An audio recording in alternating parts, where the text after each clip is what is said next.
Chapter 1087. The 1,000 heads rushed straight to Emperor Wa's palace without any hesitation.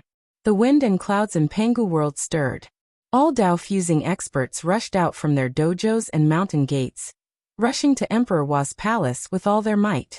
They all knew the habits of the realm breakers. When they entered a world, they could instinctively find the existence of the most important spirit treasure in that world. They would devour or destroy this spirit treasure to destroy the operation of the great Tao of that world. Once the great Tao was in chaos, they would have the opportunity to kill all the Tao-fusing cultivators one by one and absorb their power to destroy the entire world. They had always done this. The sacred world was destroyed by them in this way. Even the Daozu who released the 1,000 heads didn't dare to be careless. They left some of their energy to suppress the investiture of the gods, and rushed to the Empress Wa Palace. Releasing 1,000 heads was only a means to disrupt Wa Huang and the Buddhist patriarch's various plans. However, if they caused the destruction of Pangu world because of this, it would be the biggest joke in the world. They would be courting death by trying to be clever. The 7 Buddhas, the 9 Taoists, the 18 saints, and the 34 Tao-fusing cultivators quickly gathered in the Empress Wa Palace. Beside the Wa Huang clan, the Yellow Emperor Xianyuan and the Flame Emperor Shenong, 2 new Tao-fusing cultivators, stood on the left and right. They were dressed in yellow and red imperial robes. The Yellow Emperor Xianyuan was holding a long sword overflowing with purple qi, while the Yen Emperor Shenong was holding a dagger surrounded by red light. Looking solemnly at the void, the Dharma power and the aura of the human sovereign in their bodies merged into one, turning into a vast expanse of black and yellow qi that enveloped the entire palace of Emperor Envy Wa. The maids of the Empress Wa Palace, who were usually the most noisy, squatted in their pavilions obediently and didn't dare to walk around. They had just received a warning from the Wa Huang clan that the incoming enemy was an unpredictable and strange existence that they couldn't deal with. They could only stay in their residences and set up a formation to protect themselves with the other sisters, so that they wouldn't be hurt by the aftermath of the battle. The atmosphere in Pangu world suddenly became tense, but apart from these Tao-fusing experts, the other living beings were still ignorant of the arrival of 1,000 heads. Only Wuxia used his divine sense to quickly spread the news, for fear that his family and acquaintances would suffer a great calamity. As Wuxia hurriedly sent messages in all directions, he ran as fast as he could towards the Great Spirit Vulture Mountain. The arrival of Qianshou had disrupted Wuqi's plan. At this critical juncture, he did not need Lord Longyang to do anything anymore. He directly flew towards the Great Vulture Mountain as fast as he could.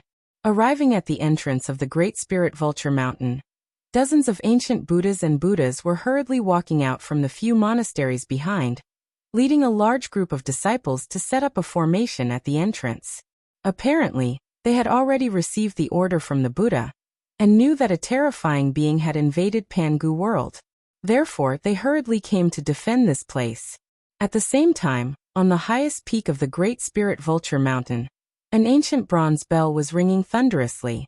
The muffled bell ring transformed into visible light waves, spreading in all directions, and in the blink of an eye, it had spread to the boundless void beyond one's sight. This was the alarm bell of the Great Spirit Vulture Mountain. The bell ring was a warning to all Buddhist disciples in Pangu world. The great calamity was coming, and if they could return to the Great Spirit Vulture Mountain, they should do so at the highest speed. If they couldn't, they should find a place to protect themselves. Corresponding to this ancient bell ring was an ear-piercing sound from the sky. At the same time, the rapid and sharp cries turned into waves of light that swept in all directions. It was a warning from the Palace of Tao Origin above the 33 heavens to all the disciples of the Tao League. Wuxia could even see many immortals of the Tao League, who were hunting down fiend gods from outer domains, turning into streams of light, and flying up into the sky. The Buddhist League and Tao League had issued a warning at the same time. This was the highest warning that was rarely used during the apocalypse. Countless Buddhist and Tao League disciples in Pangu world didn't even know what they were going to do. Only those immortals and Buddhist cultivators, who had a high enough status and knew enough information, quickly gathered their friends and families, then hurriedly took their disciples and hid in secret realms, which they thought were safe. Wuxia transformed into a gust of wind, and slipped into the Great Spirit Vulture Mountain. At this moment, those Buddhas and ancient Buddhas didn't even have the time to seal the mountain. His spirit power quickly spread in all directions, and soon he locked on the drunken dragon incense carried by Duke of Longyang. Without hesitation, Wuxia transformed into a beam of light and sped towards the direction where the drunken dragon incense was located. After passing countless ancient temples and monasteries, as well as numerous Zen forests and monasteries, Wuxia finally came before a lofty mountain surrounded by green waters. It was as if a large number of green pearls had been casually sprinkled into the green water. Numerous mountain peaks protruded out of the water, and plentiful auras were swirling back and forth between the mountain peaks. Some strange aquatic creatures were crawling in the clear green water, devoutly chanting the name of Buddha. In the middle of these thousands of towering mountains separated by green water was a small island, which was less than 2 miles in height and nearly 100 miles in circumference. Between a linden tree and a purple bamboo, there was a cave abode. Outside the cave, golden lotuses could be seen everywhere. Inside the cave, a faint aroma of sandalwood could be sensed, and silvery Buddhist chants could be heard without an end. This was indeed an excellent peaceful place for Buddhist League. Duke of Longyang was frowning, standing on a bluestone path a few miles away from the cave abode. Raising his head and looking at the sky, the light waves transformed from the ancient bronze bell were surging rapidly in all directions. Lord Longyang had just joined the Buddhist League not long ago, so he had no idea what this represented. Instinctively, he sensed a trace of nervousness and danger from the bell, which made him uneasy. What could make the foundation of the Buddhist League ring the bell so solemnly? Even when the fiend gods from outer domains broke through the Great Vulture Mountain, they were not as nervous as this. Duke of Longyang was taken aback for a moment, then hurriedly lifted the front hem of his robe and rushed toward the Dragon Mother Cave. The island was covered with restrictive spells personally deployed by the Mother Dragon Buddha. With his cultivation base, Duke of Longyang could not fly on the island. While Duke of Longyang was running madly, dozens of men and women walked out of the Dragon Mother Cave. The leader was a beautiful woman with white hair, clad in a brocade kasaya and a golden crown, holding a monk's staff in her left hand and a string of prayer beads in her right. The woman was staring worriedly at the light waves spreading in all directions in the sky, murmuring something under her breath. Behind the woman, dozens of young men and women, dressed in different outfits, stood there with a surprised look on their faces. Only a small half of them were clad in pure monk outfits. They too were looking up at the light waves flying across the sky. "Master, why is there such a warning today?" cried a stunningly beautiful young girl, who was clad in a moon-white robe but had her hair unshaven. The beautiful woman frowned. Suddenly, a moon-white mole between her eyebrows pulsed rapidly, and a strand of white light, as thin as a hair, darted out from the mole. "Which fellow Taoist has invaded my Dragon Mother Cave? What do you want?" cried the white-haired beautiful woman with a stern voice. While she was shouting, a large sheet of golden flame suddenly burst out from the top of her head, sweeping across all directions and quickly sealing off the void around the Dragon Mother Cave. Apart from the dozens of young men and women standing behind her, all the other living beings on the island, including Duke of Longyang, who was running madly toward her, crouched down on the ground in fear, fearing that they would be touched by this inconspicuous golden flame. Wuxia praised. This white-haired beautiful woman, gold-embodied Dragon Mother, had indeed achieved a great achievement in cultivating the divine ability of the Buddhist League. Judging from the white glow emanating from the mole between her eyebrows, it was clear that she had reached the realm of being able to see through all worldly affairs. No wonder Wuxia had come so quietly, but he still gave her a sense of alarm and made her plan so quickly. But since the 7 Buddhist patriarchs had already left the Great Vulture Mountain for the Empress Wa Palace, who was he afraid of? Laughing strangely, Wuxia fished out an extremely vicious supreme treasure of primal from under his sleeve, the blood sword box. It was one of the ransoms given to Wuxia by the 9 Daozu in order to redeem the 5 great celestial emperors. The box was only the size of a palm, and it was purplish in color, the color of dried blood. At first glance, it looked just like an ordinary metal box. As he did not have the time to refine this treasure, Wuxia bit the tip of his tongue and sprayed a stream of blood essence onto the box. The small box opened abruptly, and a boundless sea of blood mixed with tens of thousands of blood-red sword beams shot out from it, wrapping up golden-bodied Dragon Mother in a flash.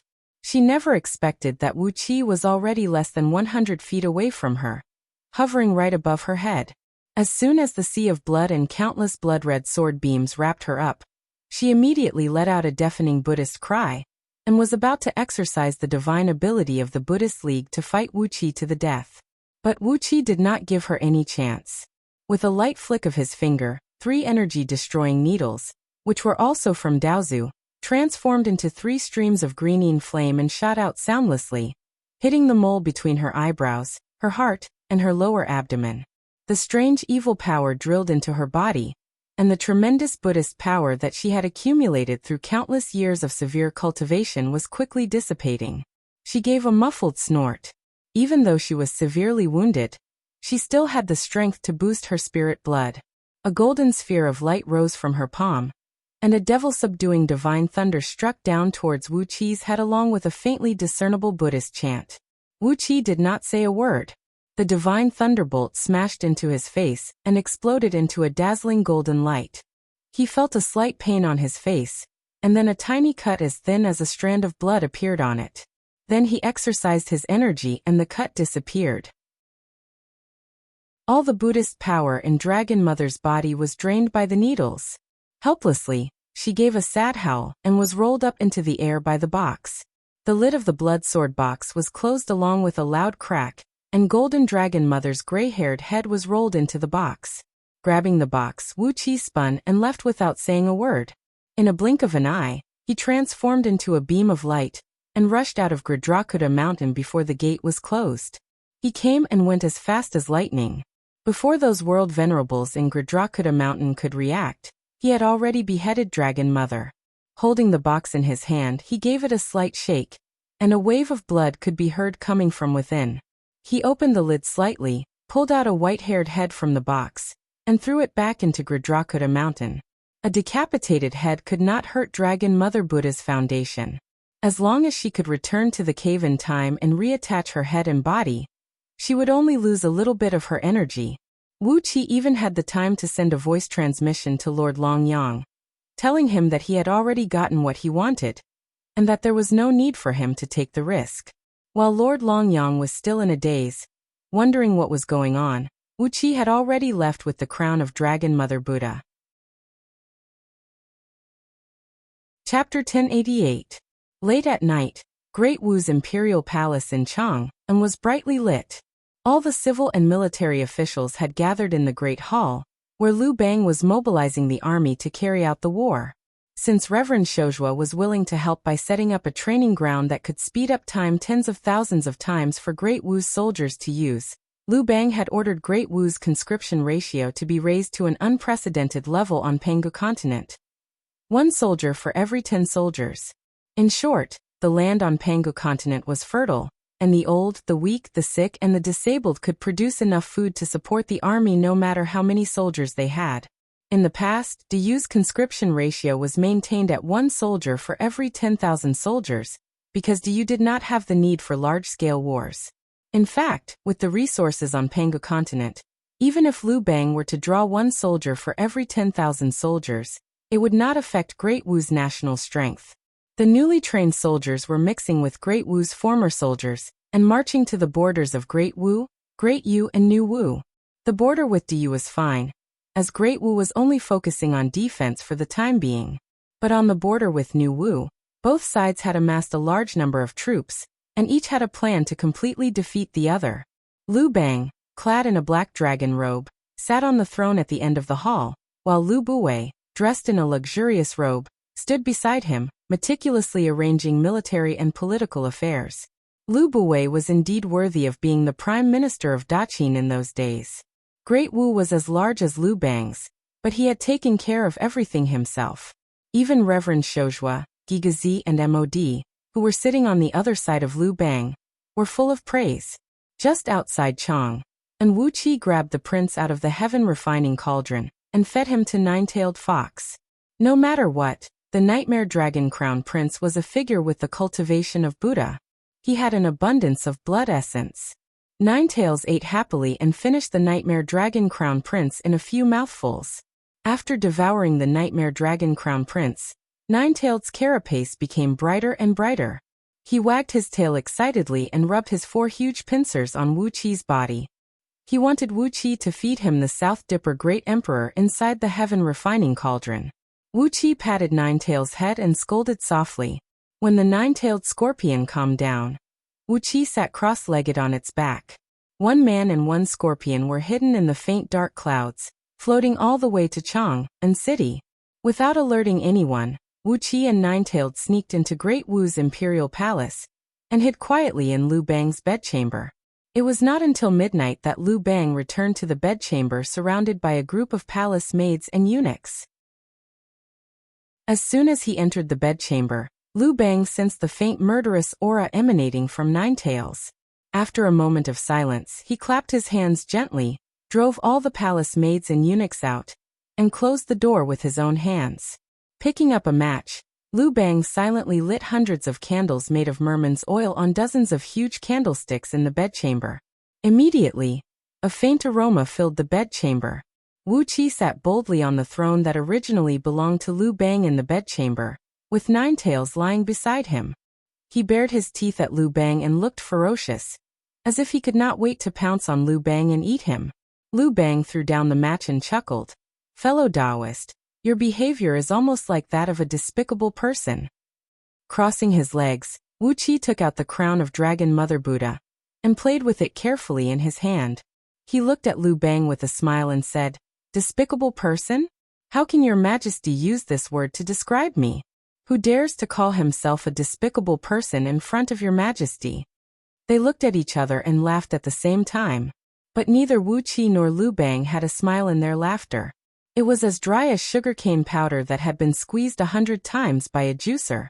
They threw their heads back and laughed for a full 10 minutes before Lu Bang suddenly stopped and fixed his feverish eyes on the crown in Wuqi's hand. Shaking the golden crown, Wuqi asked lightly, "Do you want it?" Lu Bang swallowed, nodded hard and said, "Yes." Wuqi put the Buddha's aura back into his sleeve and said coldly, "I won't give it to you." Lu Bang was so angry that his hair stood on end. He took a step forward, and the 9 purple golden streams of human Emperor Qi turned into the shape of a flood dragon and floated behind him. An enormous pressure came blowing at Wuqi's face, hovering around him like a hurricane. Dozens of strange black stars were flashing in Lu Bang's eyes. The space about 100 feet around Wuqi was sealed by a gloomy and deep force. Wuqi felt his body sink, and his muscles and meridians went numb, as if some kind of poison was invading his body. This kind of poison was very strange. Even with Wuqi's ability, he could barely control it. If he wanted to devour and absorb it, he would have to wait until Wuqi had completely dissected it. But this poison was vicious, cruel, and extremely violent, but it was also gloomy and obscure. It was like a poisonous snake hiding in the grass, giving people a fatal blow without them noticing.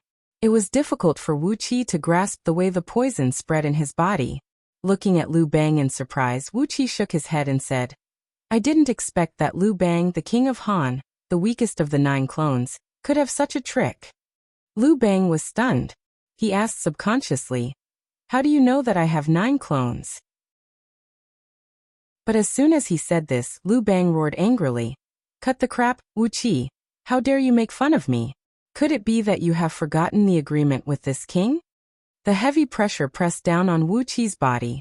Even with Wuqi's ability, he felt that his body was heavy and his actions were hindered. Ninetailed uneasily scratched his claws on the ground. Several parts of his smooth shell had become bumpy. The invisible poison was corroding his carapace. Several parts of his carapace had been corroded and penetrated. The poison was invading his muscles, making him feel an indescribable pain. But Wuqi did not say anything.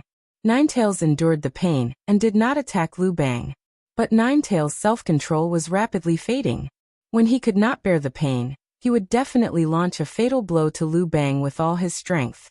Wuqi pressed one hand on Ninetails' head, and Hongmeng immortal qi was constantly injected into Ninetails' body, helping him suppress the pain caused by the strange poison. He smiled and shook his head at Lu Bang. "Your Majesty's words are not true. It really makes Wuxia afraid to make a deal with your majesty. Lu Bang was taken aback, and the evil force around him relaxed slightly. He shouted coldly, "What did I say that was not true?" Wuxia said indifferently, "Has your majesty heard of the heaven-confusing 7 owls?" Lu Bang was taken aback. He gritted his teeth and said angrily, "That bastard Emperor Ziyun, how dare he do this?" That Lu Bang in the purple dragon robe was called Emperor Ziyun? Wuxia smiled. In front of him was the candidate for the human emperor of Dao. There was also the immortal divine emperor of the immortal divine kingdom. And now there was Emperor Ziyun. It seemed that Lu Bang's 9 avatars were very interested in being the emperor. After a few strange laughs, Wuxia shook his head and said, "It has nothing to do with Emperor Ziyun. It was the heaven-confusing 7 owls who were ordered to intercept Wuxia outside the Great Vulture Mountain, with the intention of seizing this soul fixation pearl." Now Wuxia was the classic example of lying through his teeth. He smiled and said to Lu Bang, "Unfortunately, the cultivation of the heaven-confusing 7 owls was a little lacking. The 7 evil creatures were captured alive by me. They could not endure the torture and spat out everything that Emperor Ziyun told them." With a wave of his hand, a clear light rushed out from the top of his head, and a mass of dark purple clouds loomed in the clear light. One could see the pale green eyes and golden claws looming in the dark clouds. With a wave of his hand, the clear light gushed out and absorbed this mass of purple clouds into his body. He smiled at the gloomy Lu Bang and said, "Now your majesty believes what Wuxia said?" Lu Bang's face was gloomy. With a cold snort, he sat on a soft couch at the side. He gritted his teeth and looked at Wuxia and scolded in a low voice, "What an incompetent scoundrel! Emperor Ziyun is really despicable. And those demons under him." After venting his anger for a while, the dark evil light in Lu Bang's bloodshot eyes gradually dissipated, and so did the evil force around him. He said lightly, "So?" Wuxia nodded and said, "So, your majesty, with the soul fixation pearl, you can completely cut off the soul connection between the 9 avatars. At that time, your majesty and the other 8 avatars will be 9 independent individuals, and your majesty's oath will no longer be able to bind them. If they have the intention to kill me and the people around me, wouldn't your majesty's oath be nonsense?" Smacking his lips, Lu Bang nodded thoughtfully and said, "Actually, I don't want the soul fixation pearl to cut off the connection between us." With a hint of aggressiveness, Wuxia immediately asked, "Then what does your majesty want the soul fixation pearl for? Could it be that your majesty intends to use the soul fixation pearl to recombine the 9 avatars into one?" If so then." A light flashed in Lu Bang's eyes. He looked at Wuxia and said angrily, "Wuxia, if you talk too much, it will only bring you trouble."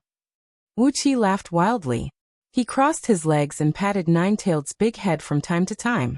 He said with a smile, "Then what trump card does your majesty have? You can show it now." "Well, tomorrow I'll give the South Do Emperor to Taoism for free. Then, I'll smash the soul fixation pearl into pieces. After that, I'll find a random ravine to hide in. No matter how capable you are, Lu Bang. What can you do to me?" Lu Bang stared at Wuxia for a long time. His body suddenly wriggled like water waves, and a strange black chi tore open his skin and gradually emerged from behind him. Not long after, a thick and evil black chi appeared behind Lu Bang. Countless black chi as thick as a thumb swayed around the black chi, like a mutated octopus. The strange chi made Wuxia's expression change. He looked at the black chi and whispered, "What is this?" "This is Guaran's trump card," said Lu Bang indifferently. "Hand over the soul fixation pearl, and I won't make things difficult for you." There was a deep fear in Lu Bang's indifferent eyes. Obviously, he didn't want to fall out with Wuxia. Wuxia looked at the black chi coldly. Suddenly, Nine-Tailed suddenly hissed and rushed toward the black chi with all his strength. The 9 long tails tore through the air with cold air, and attacked the black chi with all their strength. Chapter 1089. Nine-Tails spat saliva and pounced at the huge shadow behind Lu Bang, as if he had encountered an irreconcilable enemy. Just as Wuxia was wondering where Nine-Tailed's resentment came from, the shadow with countless tentacles laughed grimly. Wuxia felt a chill run through his internal organs. and in the next moment, Ninetailed was knocked flying back with a shrill howl. Poor Ninetails, all his pincers and tails were corroded, leaving only a body with a circumference of about 10 feet in the middle rolling on the ground. Wuxia was shocked. What was Ninetail's origin? He was a newly born Chaos Demon God, and a predator of the highest rank among the Chaos Demon Gods, born ferocious and powerful. In front of this shadow, Ninetails couldn't even withstand a single blow. He pressed his palm on Ninetail's back armor, and the billowing primordial purple chi frantically poured into Ninetail's body. Ninetails hissed angrily, constantly spewing black venom from his mouth. His corroded pincers and tails were rapidly regenerated under the nourishment of the primordial purple chi. He had just devoured Nightmare Dragon Crown Prince, and the huge essence had not been digested yet. Now he could use Nightmare Dragon Crown Prince's blood essence to regenerate his new limbs. Coldly glancing at the strange shadow behind Liu Bang, Wuxia carried Ninetails and turned to leave. This shadow gave Wuxia a very bad feeling. The sense of threat was extremely strong, but also extremely erratic, like an old enemy who had killed him in his previous life. Countless messy images flashed through Wuqia's mind. But Wuxia was sure that whether it was his previous life as Yuan Ling or his reincarnation in the mortal world after the calamity, he had never seen this shadow. Those fragmented images and messy memories seemed to be brought by Yuan Ling from his previous life. Wuqia's mind was in a mess, and he just instinctively fled out of Liu Bang's palace. He vaguely guessed something. Qian Shou had once said that the so-called Chaos Demon Gods were merely the spiritual projections of those powerful existences in the destroyed sacred world after their deaths. After they had died, they were reborn as living beings after they had gathered enough chaotic aura. In other words, the mother of the chaotic demon god should possess the memories of the great experts of the saints' world before they were destroyed? If that was the case, it could explain the origin of those random things that suddenly popped up in Wuqia's mind. He transformed into a stream of light and dashed out of Liu Bang's bedchamber in an instant. However, Liu Bang burst into laughter. "Master, we can't let him escape. With such a cultivation base, he's the perfect tonic for Master." Along with Liu Bang's roar, the shadow behind Liu Bang let out a creepy and unpleasant laugh, then swooped towards Wuqia. Countless tentacles wriggled crazily, wrapping around Wuqia's body. Wuqia's body flickered continuously, and in the blink of an eye, he had rushed out of Great Wu's territory and came to the territory of New Wu. But the shadow had already caught up with Wuqia. Countless tentacles came crashing down, and dozens of them had already landed on Wuqia's body.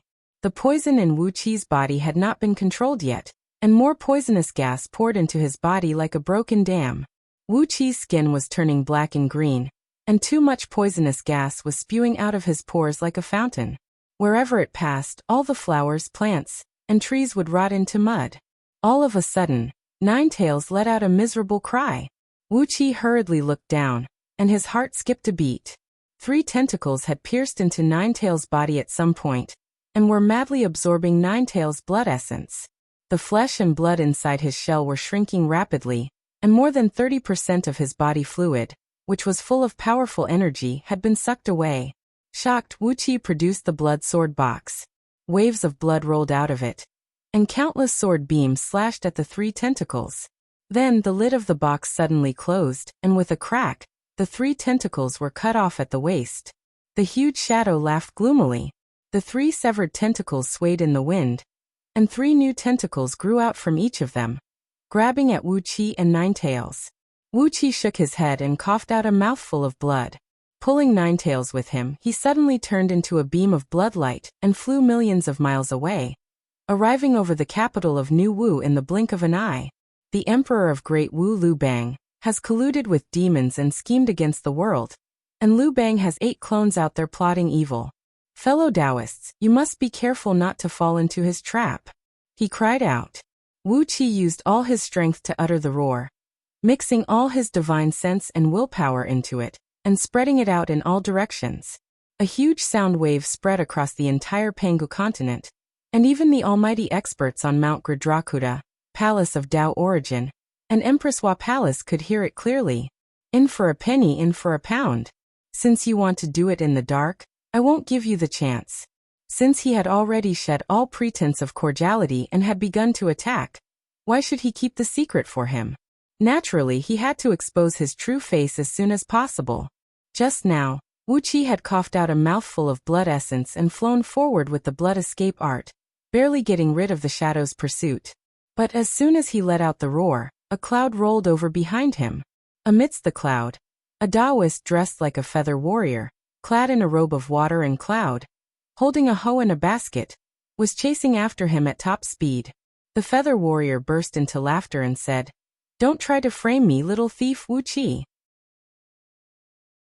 It's clear that you broke into His Majesty's palace at night and plotted against him, but you dare to blame His Majesty? How dare you?" He pointed the hoe in his hand into the air, and a plume of five-colored smoke came blowing at Wuqi's face. The poison in his body suddenly broke out, and he felt a sharp pain in all his muscles and bones, which nearly made him fall to the ground. Wuxia took a deep breath, and the aura of the human emperor hidden in the depths of his body surged out. Beams of golden light shone through his internal organs, and Wuxia felt his body become clear, and the damage caused by the poison was reduced by more than 70%. Secretly praising the wonders of the aura of the human emperor, Wuxia was amazed by the means of the shadow. Just now, it was a tentacle monster that looked like an octopus chasing after him, and now it had turned into a sage-like Taoist Chuanjin. This monster had very profound means. Before Wuxia could come up with a countermeasure, a furious roar rose into the sky from the capital of New Wu. A Dai venerable rushed out of the city, riding a giant black tiger whose cultivation base was only around the Jin Dan stage, wielding a Vajra scepter that shone with a golden light.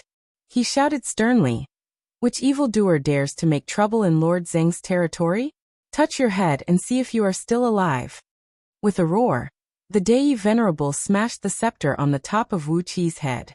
Wuxia let out a strange cry, and was hit on the head by the Dai venerable's Vajra scepter. He coughed up a mouthful of blood, grabbed his 9 tails, and fell into the city. Then, in the blink of an eye, he disappeared into a dark corner of the city. Wuqi's voice came drifting from all over the city. "Bald donkey Dai, I was kind enough to give you a warning, but you hit me when I was down and seriously injured me. I will not let this matter go." Dai venerable threw his head back and laughed wildly. Ignoring Wuqi's words, he spurred the black tiger and rushed toward the Taoist who was chasing after him. He laughed loudly and said, "Let this matter go? I've never known what it means to let this matter go.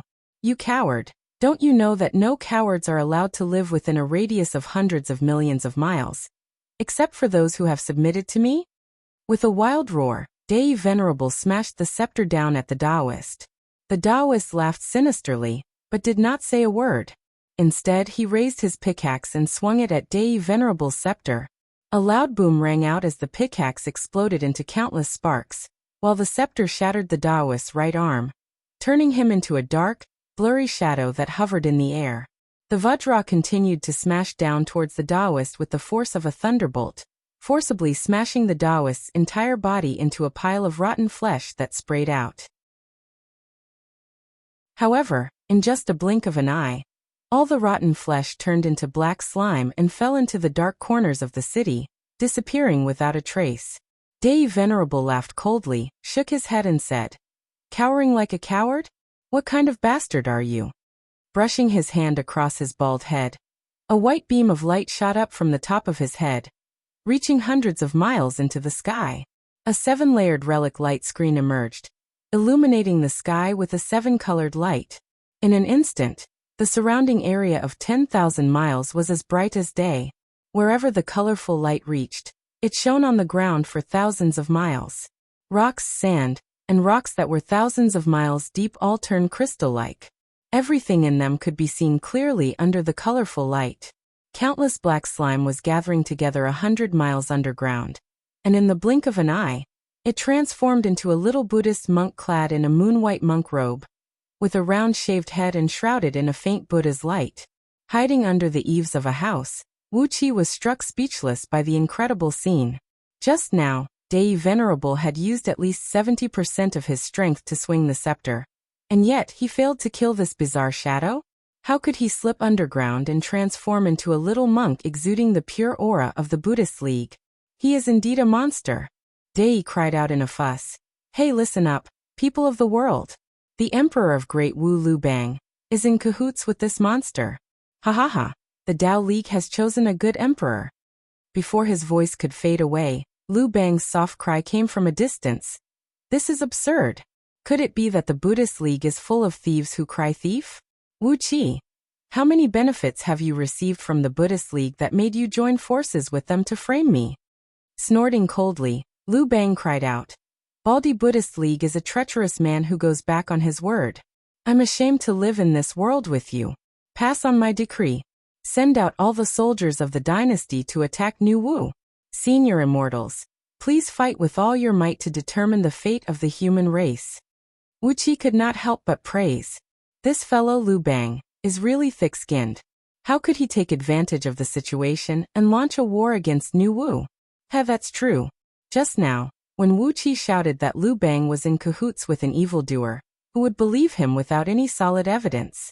Even if the little monk who was taking shape underground did not say that he was Lu Bang's master, and had been living in Lu Bang's body, who would believe these things? Lu Bang was the candidate chosen by Daozu to be the human emperor. Could it be that even Daozu would make a mistake? At the thought of this, Wuxia felt a chill in his heart. If this fellow had been living in Lu Bang's body, what kind of existence could make Daozu make a mistake? Chapter 1090. In front of Empress Hua Palace, a small group of the most powerful experts of Pangu world had gathered. Except for the 9 Daozu, who had each reserved a part of their power to suppress the investiture of the gods, all the other Dao-fusing experts had arrived in their best state. A misty cloud shone above Huahuang clan's head, in which the myriad spirit cauldron was faintly visible. From time to time, a large amount of chaotic aura would be sucked into the cauldron, while countless thumb-sized spirit lights would fly out of it. These tiny spirit lights were Yuanling's true souls, which were initially condensed by the cauldron. They flew down, reincarnated into plants, insects, and beasts, and entered the 6 paths of reincarnation. After countless reincarnations, some of Yuanling's true souls had fused into one, turning into 3 souls and 7 spirits, which were the true souls of human beings. The myriad spirit cauldron was the most important origin spirit treasure of Pangu world, and it could even affect the great Tao of Pangu world. The eyes of the 7 Buddhist patriarchs and the 9 Tao patriarchs were fixed on the cauldron, their expressions complicated. They had never thought that the most important thing in Pangu world was in the hands of Huahuang clan, who they had never taken seriously. Compared with the cauldron, those supreme treasures of primal were nothing. With the cauldron, she was almost half the owner of Pangu world, and it was the most important treasure in this part of the world. Huahuang clan's face darkened, and she also looked at the 7 Buddhist patriarchs and the 9 Tao patriarchs without saying a word. The 18 saints of the Holy Alliance did not say a word either. Everyone was strangely silent. It was not until Wuqi's roar shook the heaven and earth that these almighty experts in front of Empress Hua Palace suddenly recovered from the dead silence. They looked down at the Pangu continent at the same time, and saw a Taoist emerge from the cloud and chase after Wuqi, only to be smashed to the ground by a Taoist with a Vajra staff. This was supposed to be a very common thing. When Wuqi shouted that Lu Bang had colluded with the evildoer, the 9 Daozu sneered at Wuqi's words. They had no reason to believe him at all. Lu Bang was a disciple cultivated by the Tao sect itself. He had been reincarnated countless times in the mortal world, and made great contributions to the Tao sect's control of the mortal world. What about Wuqi? He had just extorted a bunch of treasures from the 9 Daozu. He was lucky that the Daozu did not kill him. How could they believe his words? The 7 Buddhist ancestors did not have a good impression of Wuqi. No matter who was blackmailed, they would not have a good impression of the culprit, right? Among the crowd, only the Huahuang clan frowned in confusion. Great Horns and a few other Tao-fusing experts, who were the most straightforward, cried out at the top of their lungs. Judging by fellow Taoist Wuqi's words, that Lu Bang must have colluded with the evildoer. TSK, what kind of evildoer is worthy of fellow Taoist Wuqi shouting like this? The 7 Buddhist patriarchs and the 9 Taoists did not know Wuqi's background, But the Huahuang clan and the 18 saints were well aware of it. With Yuanling's experience and Wu Qi's current overall strength, he could easily kill any ordinary evildoer with a flip of his palm. So, why was he shouting like this? Just as the crowd was puzzled, confused, or sneering, the Taoist who was smashed to the ground by Taoist Tianyi's Vajra staff turned into a black slime and gathered 100 miles underground, then transformed into a little monk emanating pure Buddhist energy. The 7 Buddhist patriarchs' faces fell, and the 9 Daozu could not help but cry out in surprise. Where did this person come from? Purple-browed Taoist asked indifferently. The technique he used to fly in the sky is indeed an immortal magic of our Tao League, but judging from his appearance underground now, it is a pure Buddhist magic. Hee, there are indeed people who practice both Buddhism and Taoism in this world. But who could change their appearance so casually like this, and even change their aura so completely? Great Horns grinned and said, Hee, I don't know if there is such a person now, but when the great Saint Panga was still alive, there was a guy who had a similar trick as this guy. The faces of all the Tao-fusing saints present fell instantly. Only the 2 newly advanced Tao-fusing experts, Xianyuan and Shenno, looked at the unsightly faces of the crowd in confusion. The Huahuang clan seemed to see the puzzled faces of the 2 saint emperors behind her, and she cried out in a low voice, Fellow Taoist Great Horns, could the person you are talking about be the world breaker, Huan Yan? Great Horns smacked his lips and muttered in a low voice, I really don't want to hear that name. How many bloody storms has this guy stirred up in those years? The Huahuang clan smiled coldly and sighed. Niwa had wanted to find out who released Qianshou from the seal.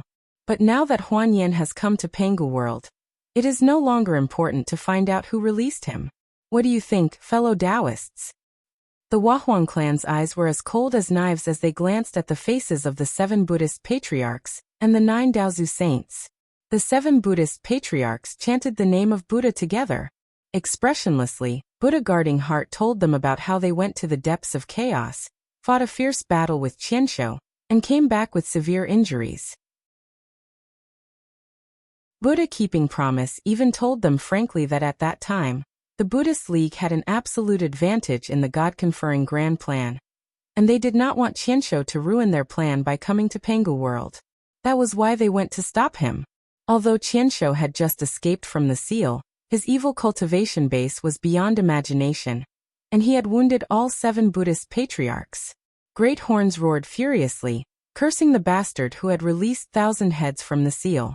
He was a boorish man through and through, and his foul language was so unbearable that no one could bear to listen to it. His curses made the faces of the 9 Daozu saints, who were extremely thick-skinned, flicker, and they looked angrily at Great Horns. All the saints knew very well that the Huahuang clan would never do such a thing that would endanger the whole Pangu world. The 18 sages were all idle people. Once they were full, they would just play around. They had no lofty ambitions, nor did they have the ambition to conquer the world. Why would they release Qianshou to make things difficult for him? The 7 Buddhist patriarchs also confessed that they had fought with Qianshou and were wounded by him. So it was obvious that the person who had the motive and the strength to release Qianshou was none other than the 9 Daozu saints, who had suffered in the God conferment plan. Relying on the Buddhist League as their firm ally, they thought they could unify the 3 realms of heaven, earth and mortal, and thus wield the power of the heavenly Tao in Pangu world, formulate the laws and regulations of this world, control the destiny of the human race, and thus control the whole Pangu world. But they did not expect that their firm ally would give them a hard stab. The Buddhist League had also cultivated its own agents to fight for the power of the human race. Moreover, the Huahuang clan had given the Buddhist League and the Tao League a hard blow, attracting fiend gods from outer domains and nearly wiping out the descendants of the 2 sections. The investiture of the gods, the magical artifact that the 9 Daozu saints were most proud of, had become a big joke. Although all its main functions had been preserved, such as being able to influence the power of the heavenly Tao and confer divine titles to the gods of heaven, earth, and mortal, the investiture of the gods had required the 9 Daozu saints to use a great deal of energy to suppress it. Otherwise, the Yuanling saints inside the investiture of the gods would have devoured each other. The Tao League had suffered a great loss of face. Their plan of countless tribulations had become a laughing stock. especially after being betrayed by their ally, the Buddhist League, and ruthlessly attacked by the Wahuang clan. Who else but them could bring the 1,000 heads to Pangu world? Even these sages knew that the 9 Daozu saints had full confidence in their own strength. They were confident that they could break the agreement signed between the Wahuang clan and the sages with the power of the 1,000 heads, decide the result of the conferment of the gods with absolute power, and then seal the 1,000 heads. But after all, this was dancing on the tip of a knife. One mistake, and the entire Pangu world would completely collapse. A Tao-breaking cultivator like Wuxia could still escape from the collapsing Pangu world. At worst, he could run to the chaotic world and live as a savage. But Yuanling saints were Tao-fusing saints who had merged with the heavenly Tao of Pangu world. If Pangu world was destroyed, none of them could escape. What the 9 Daozu saints had done was tantamount to putting a knife on the necks of all Tao-fusing experts. Therefore, although Great Horns' curses were nasty and filthy, none of the other Tao-fusing saints tried to dissuade him. Even the Wahuang clan pretended that the curses did not exist. Instead, she looked at the 9 Daozu saints, whose faces had turned blue, with a hint of pleasure. Great Horns' curses were so harsh that Daozu bellowed, "Shut up, you old fool! Why are you still pestering me at a time like this? How did that Huan Yin come to Pangu continent? How long has she been lurking here? How many chess pieces has she set up? How many tricks has she arranged? Hurry up and capture her alive. What are you cursing here for?" Great Horns tilted his head and stared at Daozu. Suddenly he sneered and said, "Still trying to act like a Daozu? Believe it or not, if I don't want to live anymore, I'll drag all 9 of you to death with me." The 9 Daozu saints shut up immediately, not daring to provoke Great Horns any further. The bold were afraid of the bold, and the bold were afraid of the bold. Great Horns was a typical fool who did not want to live. The 9 Daozu saints thought that they had thousands of clever plans that could get them through this calamity safely. So, why would they want to die with them? As the saints looked down at Pangu continent, the little monk under the ground looked up smilingly at Supremacy, who was hovering in the sky with a pagoda emitting a colorful Buddhist light that shone in all directions. He put his palms together, bowed to Supremacy, and cried out respectfully, "Senior brother Supremacy, I've heard that there are demons here, so I've come to slay them. Senior brother, have you seen where they went?" The Supremacy was so angry that he started to laugh. He shouted, "How dare you? You are the incarnation of the demon. How dare you lie to us?" The little monk stared at Supremacy in astonishment, his face full of grievance. However, before the novice monk could say anything, something unexpected happened. Right next to the novice monk that Huan Yin had transformed into, a meter-long palm shrouded in purple chi suddenly appeared behind him. Although there were so many Tao-fusing experts outside Empress Hua Palace, none of them could see how the palm appeared.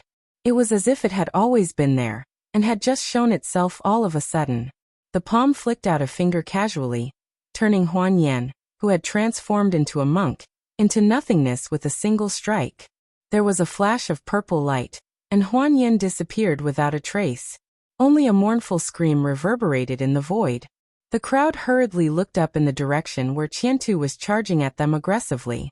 Sure enough, right in front of him, another huge palm appeared out of thin air and flicked his chest. The void trembled, and Qiantu was thrown out of Pangu world. His body was shattered, and all the energy in him was completely destroyed. Although he had an immortal body, he could not put it back together in a short time. A chaotic tide swept past, and the remains of Qianshou's body disappeared without a trace. Everyone was horrified, but Wu Qi's eyes lit up as he plunged into the ground.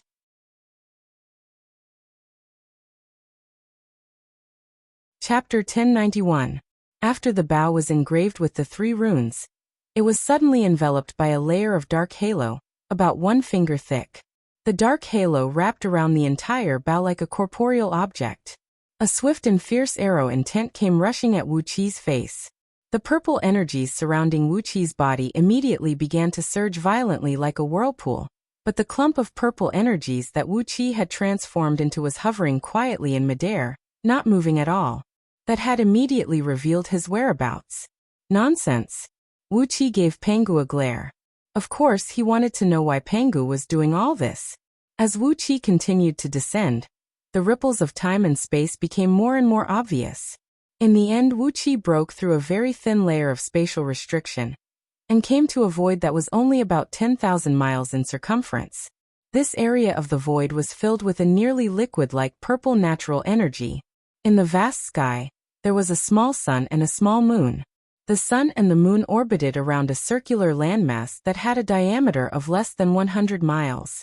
On the landmass there were small lakes, hills, woods, and all kinds of plants, flowers, and trees. Perhaps even those almighty experts of the Dao-fusing realm could not do such an incredible trick, could they? Wuxia was hesitant about whether tracking such an almighty expert would pose a threat to him. But after thinking about it carefully, Wuxia finally could not restrain his curiosity. He followed the rapidly shrinking divine will all the way to the depths of the spirit cave below Yuxiong Plain. Wuxia stared blankly at the burly man who sat under the tree with a translucent body. He knew the face of this man. In the past, in the Chaos World, Lord Yuanling had made a trade with this burly man. The burly man had hunted down 18 chaos beasts that were poisonous in their bodies in exchange for Lord Yuanling's bottle of divine accumulation pills. All the way down, down and down, he kept diving deeper and deeper into the abyss. Gradually he came to the deepest part of the spirit cave, a place that he had never reached even when he was cultivating in seclusion. As he flew down at such a high speed, some imperceptible ripples of time and space appeared in the surrounding natural energy, as if there was a small world below the spirit cave. This burly man was none other than Pengu, the great Saint Pengu who created this world. The finger attack that knocked Qian Shou and Huan Yin out of Pengu world just now was done by a wisp of Pengu's divine will, which had mobilized the tremendous power of heaven and earth. As the creator of Pengu world, Pengu could naturally mobilize the original power of this world with ease. With the power of a world, it was naturally easy for him to fight against two world breakers who had not yet fully recovered. Outside Empress Hua Palace, many almighty experts of the Dao-fusing realm were amazed by the magical means of the giant hand. All of them seemed to have thought of something that could not be told to outsiders. For a moment, they all fell into a strange state of contemplation. Only Wuxia, who was hiding in a corner, sensed a faint ripple of divine will near the giant hand that suddenly appeared behind Huan Yan's back. Pengu had just woken up less than 100 years ago? Wuqia's heart stirred slightly. Back then, Huahuang clan had also said that Pengu was in a deep slumber. Pursing his lips, Wuxia looked at this small space and sneered. I've long heard that Pengu created this world and then died of exhaustion. Who is this person before me? Is he really Pengu's old friend? Fiske. Wuxia almost slapped himself. He was about to transform into a stream of light and flee, but Pengu had already appeared in front of him. Pengu, whose body was semi-transparent, curiously sized up the purple cloud that Wuxia had transformed into. Suddenly he laughed out loud. Which fellow cultivator is so capable to actually find Pengu's resting place? Pengu still doesn't know about it. Why don't you show your true form? Pengu has top-grade tea to serve guests here. Shaking his head, Wuxia showed his true form.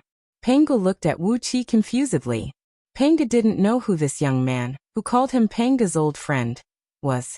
Wuxia laughed embarrassedly, then flashed across the air and transformed into Yuanling. Wuqia's eyebrows twitched. These scarlet spell symbols were so familiar to him.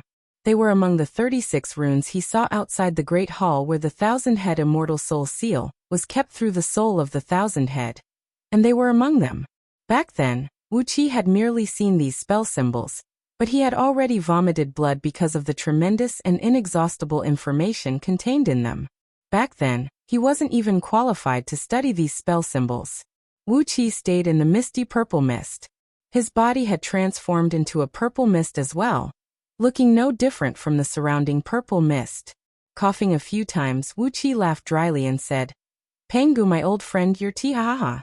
Furthermore, wherever his divine will pass through, the energies in the underground energy veins would flow around like living creatures. He had a feeling that these energies had grown their own eyes, and were observing everything that happened in the surroundings. Along the way, he had been using the innate escape art learned from Scroll of Stealing to hide his body, carefully hiding himself in the surrounding natural energies. Although those surging natural energies had brushed past his body a few times, none of them could discover his existence.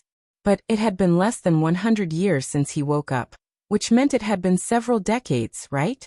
What had he been doing during these several decades? Entering this underground spirit cave, where he had once cultivated arduously for many years, Wuxia suddenly hesitated.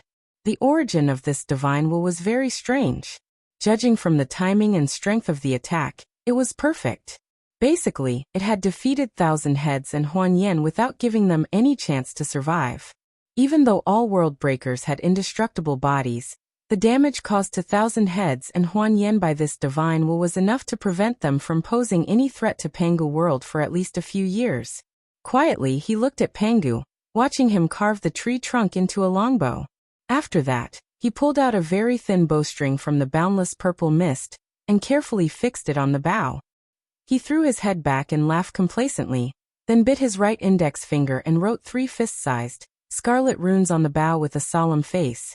Basically, Wuxia was sure that the divine will was transmitted through the underground energy veins on Pangu continent. Every time the energy veins vibrated, the divine will would travel 1 billion miles in a blink of an eye. Its speed was 100 times faster than the Kwafu chasing the sun step that Wuxia had learned from the human race. If not for the great improvement in Wuxia's cultivation base, he would never be able to catch up with the speed of the divine will. In the forest beside the lake, a simple and heavy thatched cottage stood quietly. Outside the door of the thatched cottage, a large silver-white cat was lying lazily with its 4 legs facing the sky. This guy's body was nearly 4 meters long. Anyone would only say that he was a big tiger, but he was actually a cat. Moreover, he was a fat cat that was as fat as a ball. Once he lay down, he would definitely lie down with all 4 legs facing the sky. A few small butterflies were dancing around the cat's whiskers. The cat, whose face was covered in chunks of meat, was mumbling to itself. A stream of saliva dripped down from the corner of its mouth along its silver fur, forming a small puddle around its body.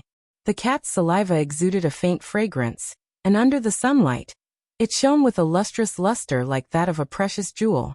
A group of purple golden ants, each as long as an adult man's middle finger, and with 6 extremely thin membranous wings on their backs, were surrounding the puddle of saliva, greedily sucking the abundant natural energy contained in the saliva. Wisps of colorful light had been flowing into their mouthparts, making their shells brighter and brighter. Tracking all the way, Wuxia was startled by the moving speed of those spirit powers, that he nearly vomited blood. Hearing Pangu's greedy demand, Wuxia couldn't help but twitch his mouth. Tens of billions of kilograms? How dare you? How much fruit wine and spirit tea could be produced in Yuanling's nether realm in a year?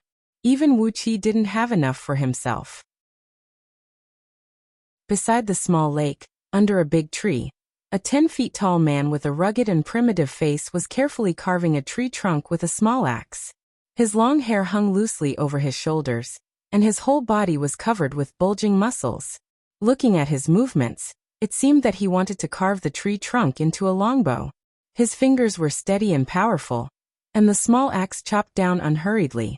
Every time he chopped down, a long trail of sawdust was cut off from the tree trunk. The marks left on the tree trunk coincided with the heavenly Tao, and every mark was incomparably perfect. But today, right in front of Wuqi's eyes, Pangu had easily written 3 of them with his own blood essence, and he looked so relaxed, as if it was not difficult at all. Just like that, Wuxia chased him all the way from the New Wu territory in the southern region of Pangu continent to the territory of Diyu. Then he ran all the way to Yuxiong Plain along a huge energy vein, and went straight to the depths of the enormous spirit cave, which was claimed to be the great Saint Panga's heart. Pangu understood the meaning in Wuqi's eyes. Once again, he slapped his palm hard on Wuqi's shoulder, nearly knocking Wuqi away. Laughing strangely, he said, "It's best if you want to know. Bring me the best wine and tea. Well, I'll tell you the whole story. What do you think? I've been sleeping for so many years, and I've just woken up less than 100 years ago." Pangu's face did not even blush. He laughed and said, "That's just a rumor, a real rumor. I'm not a fool. Why would I kill myself for no reason? But it's not a bad thing to say that I'm dead. Hee hee, it's rare for an old friend to visit." Do you want to know why I did this? The divine will was extremely weak and blurry, almost fusing with the energy ripples in the underground energy veins on Pangu continent. If Wuxia had not been extremely sensitive to all kinds of energies and energy ripples in the outside world, he would have almost overlooked the existence of the divine will. Although the poison that had invaded his body in Liu Bang's bedchamber had not been completely expelled, Wuxia hurriedly followed the divine will. Pangu was overjoyed. He slapped Wuqi's shoulder hard and laughed wildly. Old man Mu, it's you. TSK, great timing. Hurry up and bring me tens of billions of kilograms of your fruit wine and spirit tea. TSK, you stingy old man. Bring me the best wine and tea now. His curiosity piqued. Wuxia immediately produced 2 jars of wine and followed Pangu, whose eyes were glowing with a green light, straight to the small continent. Chapter 1092.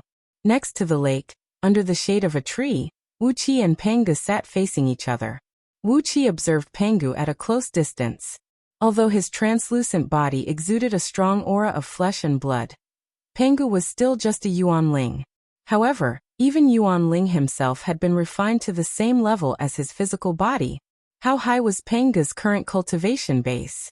After careful consideration, Wuxia could only say that 3 to 5 Dao-fusing cultivators could not even withstand a single strike from him. The big white cat, who had almost turned into a pile of dead meat, slowly crawled up and lay down beside Pangu. It narrowed its pair of obsequious eyes and intimately licked Pangu's calf with its light blue tongue. Pangu grumpily grabbed a dozen fist-sized purple pearls from the void, all of which were condensed from the purple spiritual energy, and fed them to the big cat. Meowing, meowing. The big cat tilted its head and looked at Wuxia. Wuxia twitched his mouth and took out a large pile of demon beast meat from his storage ring. There were countless demons and ghosts around him, and some of them liked to eat fresh meat. Therefore, he had brought a mountain of demon beast carcasses with him, just in case. The big cat's eyes suddenly glowed with a fierce green light. Howling, it leaped onto the pile of demon beast meat, opened its jaws greedily, and gnawed on it with all its might. Even those hard bones were chewed and swallowed by it. Pangu patted the big cat's head and sighed softly.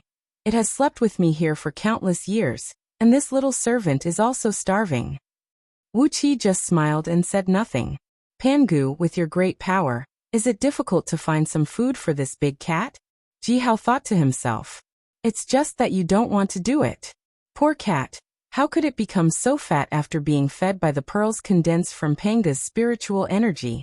Is he the kind of person who can grow fat just by drinking water? After leaving the big cat behind, Wuxia and Pangu opened their wine jars, and Wuxia laid out a dozen plates of exquisite dishes. Then, they raised their wine jars and drank happily. It seemed that Pangu had not touched anything for many years. He gulped down the wine, and in just a quarter of an hour, he had gulped down 30 jars of the wine that Wuxia had specially made, each weighing 1,000 kilograms. The natural energy contained in these wines was as great as that of supreme-grade immortal stones. Even though Pangu had the body of Yuanling, his face still glowed with a strong red light, as if his face was on fire. Awesome! Awesome! Old friend Yuanling's wine and tea are indeed the best of the Chaos Fiend celestial lineage. Pangu burped delightfully, then patted his belly satisfyingly and said, Poor Pangu. Back then, when I received those messages from the ancient holy palace, I did everything I could to achieve the great Tao, but I imprisoned myself. How many years has it been since I last enjoyed such a great wine? The great Tao is within reach? What is the great Tao? Asked Wuxia straightforwardly. Pangu remained silent for a long while, then gently rubbed the spot between his eyebrows. Golden light spots drifted down from between his eyebrows. After a whole hour, he said slowly, What is the great Tao? My old friend, Yuanling, you can go to the ancient holy palace, and you will find some clues. Pangu can't explain it clearly either. But I can tell you something about this Pangu world to my old friend. Yuanling, Wuxia nodded delightfully. Pangu voluntarily told the secrets of Pangu world. Why wouldn't he be happy? Pangu didn't refuse. He asked for tens of vats of wine from Wuxia and put them around him. While drinking, he told Wuxia everything. In fact, Many things happened in Pangu world after Pangu, and a group of Chaos Fiend Celestials visited the ancient Holy Palace. The ancient Holy Palace was an indescribable place. Pangu and the other Chaos Fiend Celestials went in, but not many of them managed to come out safely. The defensive magic formation in the ancient Holy Palace reminded Ji Hao of the Buddhist League, where there was a world in a grain of sand, and a Tathagata in a flower. Perhaps, an extremely great danger was hidden in every tiny grain of sand. Inside every grain of sand, there was a world. And that world was filled with the violent, incomparable power of chaos. Even though those chaos fiends brought to the ancient Holy Palace by Pangu were born in the chaos, they couldn't withstand the invasion of the power of chaos. Most of the time, their souls were shattered, and they turned back into strands of chaos power, dissipating in the world. Pangu was lucky. He had great powers and great wisdom, and his body was especially strong, and his power was great as well. Meanwhile, he had quite a few powerful spirit treasures to protect himself. Therefore, when he went deep into the ancient Holy Palace, in the central hall of the palace, he learned some information about the destroyed Holy World, and some treasures related to the Holy World. What does the Holy World look like? Wuxia could not help but ask curiously. Regarding the ancient Holy Palace, Pangu was only lucky enough to enter the central hall. If Wuxia wanted to enter, he would have to rely on his own efforts. Pangu knew nothing about the layout of the ancient Holy Palace. He left the palace after reaching the central hall, and there was still a vast space that he could not enter. So instead of asking Pangu, he might as well give it a try himself. On the other hand, the information about the Holy World made Wuxia very curious. Pangu grinned, smacked his lips, frowned and pondered for a while. After a long while he nodded slowly and said, "The Holy World? It's just a world, and the supreme experts of that world call themselves sages. They have unimaginably great divine abilities and abilities. Not to mention anything else, just a little worm in the Holy World, an existence like an ant in our world, has the same strength as the so-called primordial immortals." Wuxia swallowed a mouthful of wine with difficulty. The wine was like a stone, nearly choking Wuxia to death. Pangu frowned and nodded to Wuxia with a smile, then continued to tell Wuxia some things he knew. The Holy World was such a world, an incomparably powerful and enormous world. Even a worm in the Holy World had the strength of a primordial immortal in Pangu world, not to mention those living beings that were 1,000,000,000 times stronger than worms. Not to mention the true strength of the supreme experts in the Holy World, a realm that even Pangu could not fathom.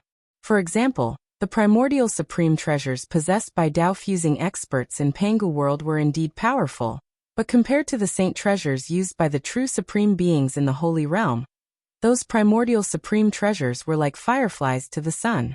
The so-called supreme treasures of primordial in Pangu world were only the spiritual projections left in the chaotic world after the sacred treasures of the Holy World collapsed.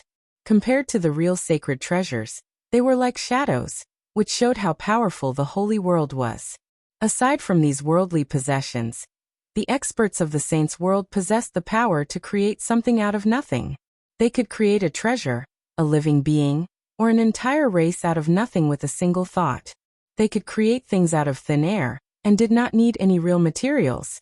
As for the human race in Pangu world, they were created by the Wahuang clan and other chaos fiend gods with Panga's bloodline, and the bloodlines of countless divine beasts and birds. They spent countless rare materials to finally create the first ancestor of the human race. Even the ancient sacred palace itself was a tomb created out of thin air by the supreme experts of the saints' world when the saints' world was destroyed. Or in other words, it was a monument or something else. The ancient sacred palace was the final trace left behind by the saints' world. It hid countless secrets regarding the saints' world, and contained countless records regarding the saints' world. Pangu told Wuxia straightforwardly that the things he obtained from the ancient sacred palace were only a drop in the ocean compared to the real treasures of the ancient sacred palace. But back then, Pangu did not have the courage to stay in the ancient sacred palace anymore. He just took everything he could get, then immediately went back the way he came. At that time, Pangu's cultivation was even lower than the current Wuxia's. It was already a great fortune for him to be able to enter the central hall of the ancient sacred palace. After leaving the ancient sacred palace, Pangu fell in love with the holy world. But he also understood the risk of entering the ancient sacred palace again. Therefore, he used a secret magic he learned from the ancient sacred palace, the power to create a world and enter a dream. He split the chaos with a strong power, separated the taiji, stabilized the earth, water, fire, and wind, divided the 5 elements in 8 trigrams, and created a small world, which was the current Pangu world. Pangu's body became Pangu continent, and his internal organs became different secret realms of Pangu world. Over 90% of his life force merged with a secret treasure he found in the ancient sacred palace, and evolved into the All-Spirits Cauldron, the original spirit treasure of Pangu world. The cauldron could control the direction of the great Tao of Pangu world, and was the core of the power to create a world and enter a dream. With the cauldron, Pangu could cast his power smoothly. Without the cauldron, Pangu destroying himself and creating a new world would be no different from committing suicide.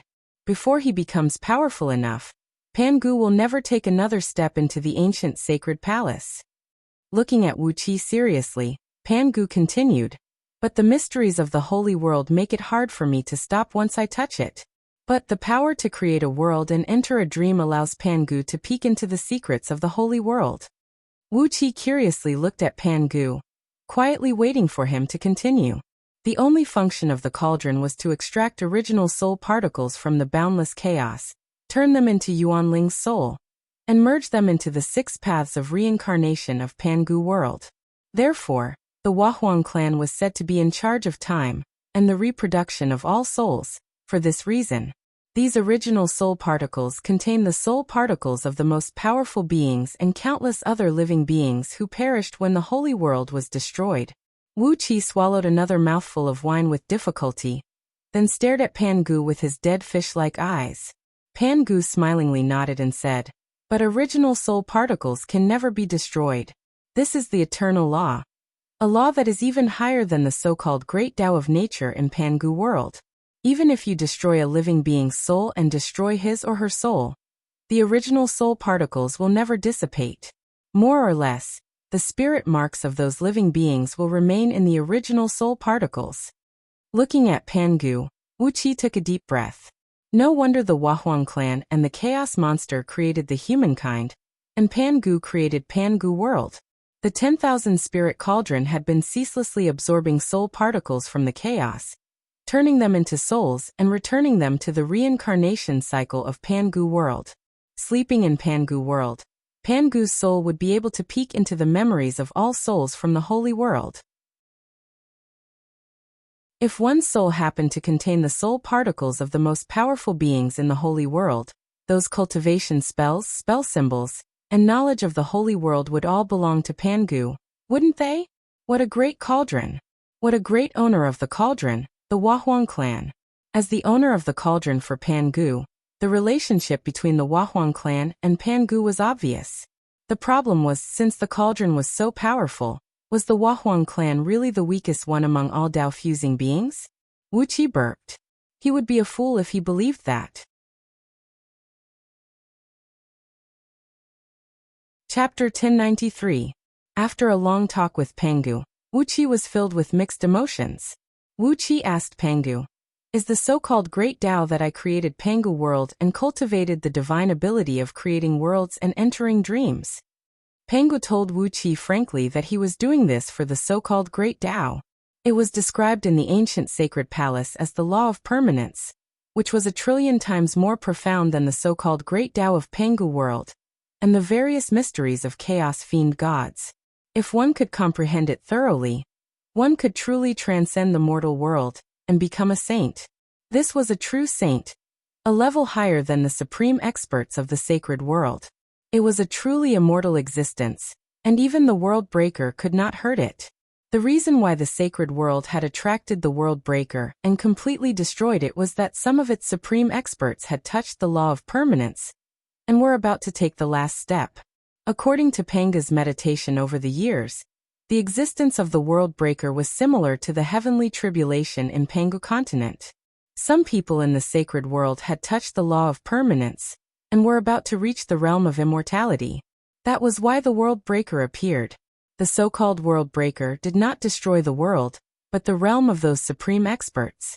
Pangu had been in a deep sleep for so many years, and in his dreams, he had obtained a great deal of knowledge about the sacred world. From it, he had also learned some special methods to deal with the World Breaker. Just like the various methods of Buddhist League and Tao League to expel the inner demons and invisible heavenly devils, the almighty experts of the sacred world also had powerful divine abilities to deal with the World Breaker. Although Pangu had only learned 3 to 5 moves from the book, dealing with Qianshou and Huan Yan, who hadn't fully recovered their powers yet, was surely a piece of cake. Therefore, Pangu easily sent them flying out of Pangu world. Hearing Pangu's words, Wuxia did not speak for a long while. After a long silence, he asked Pangu what kind of existences those Tao-fusing experts were to Pangu world. Hearing Wuxia's question, Pangu remained silent for a long while as well. Narrowing his eyes, he gulped down the wine, and a couple of hours later he finally responded to Wuxia. When Pangu created the world, the Wahuang clan was a close friend of Pangu. Therefore, the Wahuang clan controlled the 10,000 spirit cauldron, and secretly guarded Pangu world for him. In truth, Pangu world had been created by Pangu to study his combat arts. The other chaos demon gods who had entered the world hadn't harmed Pangu at all. Instead, it was Wahuang who had created the human race with the power of many chaos demon gods, helping Pangu complete the most important step in his study of combat arts. Ever since the creation of Pangu world, Pangu had fallen into a deep slumber, and the Wahuang clan had been living in peace. The other chaos monsters were either hanging around in the chaos or visiting Pangu world to relax. Everyone lived in harmony. In fact, this situation could be maintained. However, the 7 Buddhist patriarchs and the 9 Tao patriarchs had some encounters in the ancient holy palace. They understood what Pangu was doing and what his purpose was. However, the 7 Buddhist patriarchs and the 9 Tao patriarchs did not obtain as great a fortune as Pangu. They did not obtain the few treasures in Pangu's hands, nor did they obtain more records about the Holy Realm. According to Pangu's study and analysis in these years, the 7 Buddhist patriarchs and the 9 Tao patriarchs probably obtained some cultivation scriptures from the Holy Realm. At the same time, they learned about the existence of the eternal saint realm in the Holy Realm. Therefore, the 7 Buddhist patriarchs and the 9 Tao patriarchs chose another path that would harm Pangu and benefit themselves. They merged themselves with Pangu world, comprehended the great Tao of Pangu world, and then reached a magical state of symbiosis with Pangu. If Pangu made a great achievement, they would surely have a share of it. Even the 7 Buddhist patriarchs and the 9 Tao patriarchs' great plan this time was not only to bask in Pangu's glory, but also to become the ruler of Pangu world. They wanted to expel Pangu, the creator of this world, and at least be able to fight against Pangu. Wuxia was fascinated by this. It was simply unimaginable.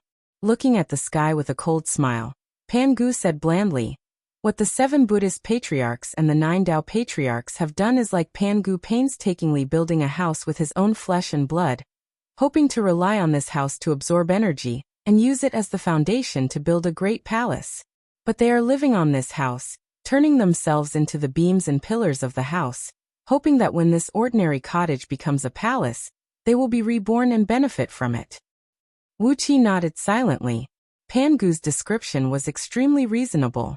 Laughing coldly, Pangu gulped down the wine while proudly describing his countermeasures against the 7 Buddhist patriarchs and the 9 Tao patriarchs to Wuxia.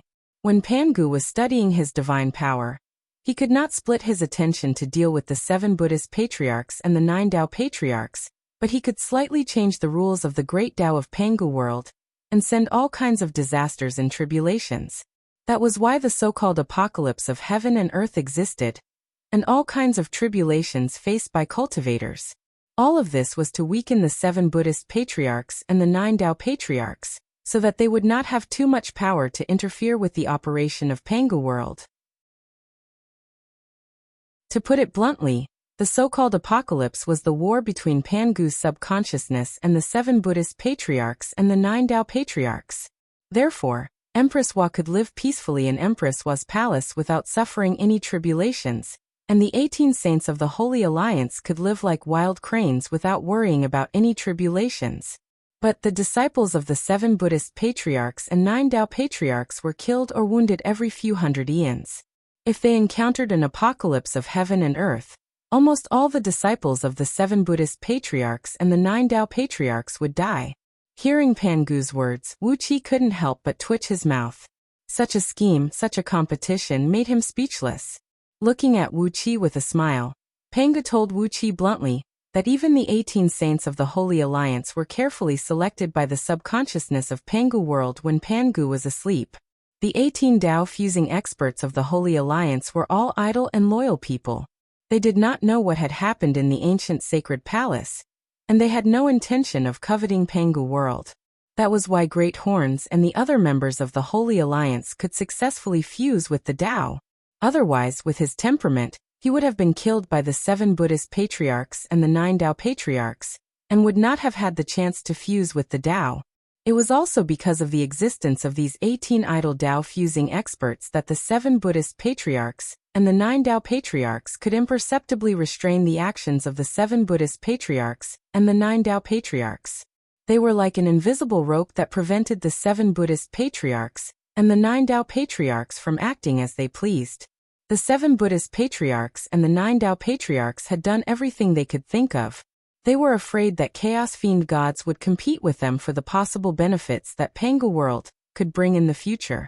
Therefore, they stirred up all kinds of disputes and conflicts, even triggering a great war between chaos fiend gods and the first batch of gods of Pangu world.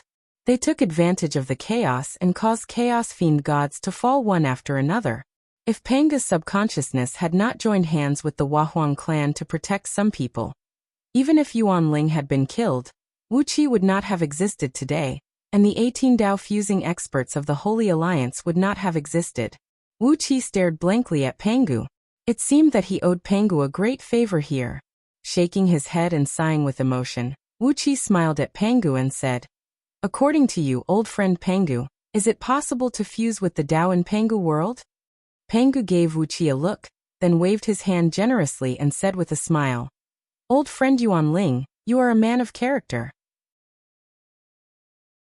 If you fuse with the Tao, and if Pangu achieves something in the future, you will certainly help each other.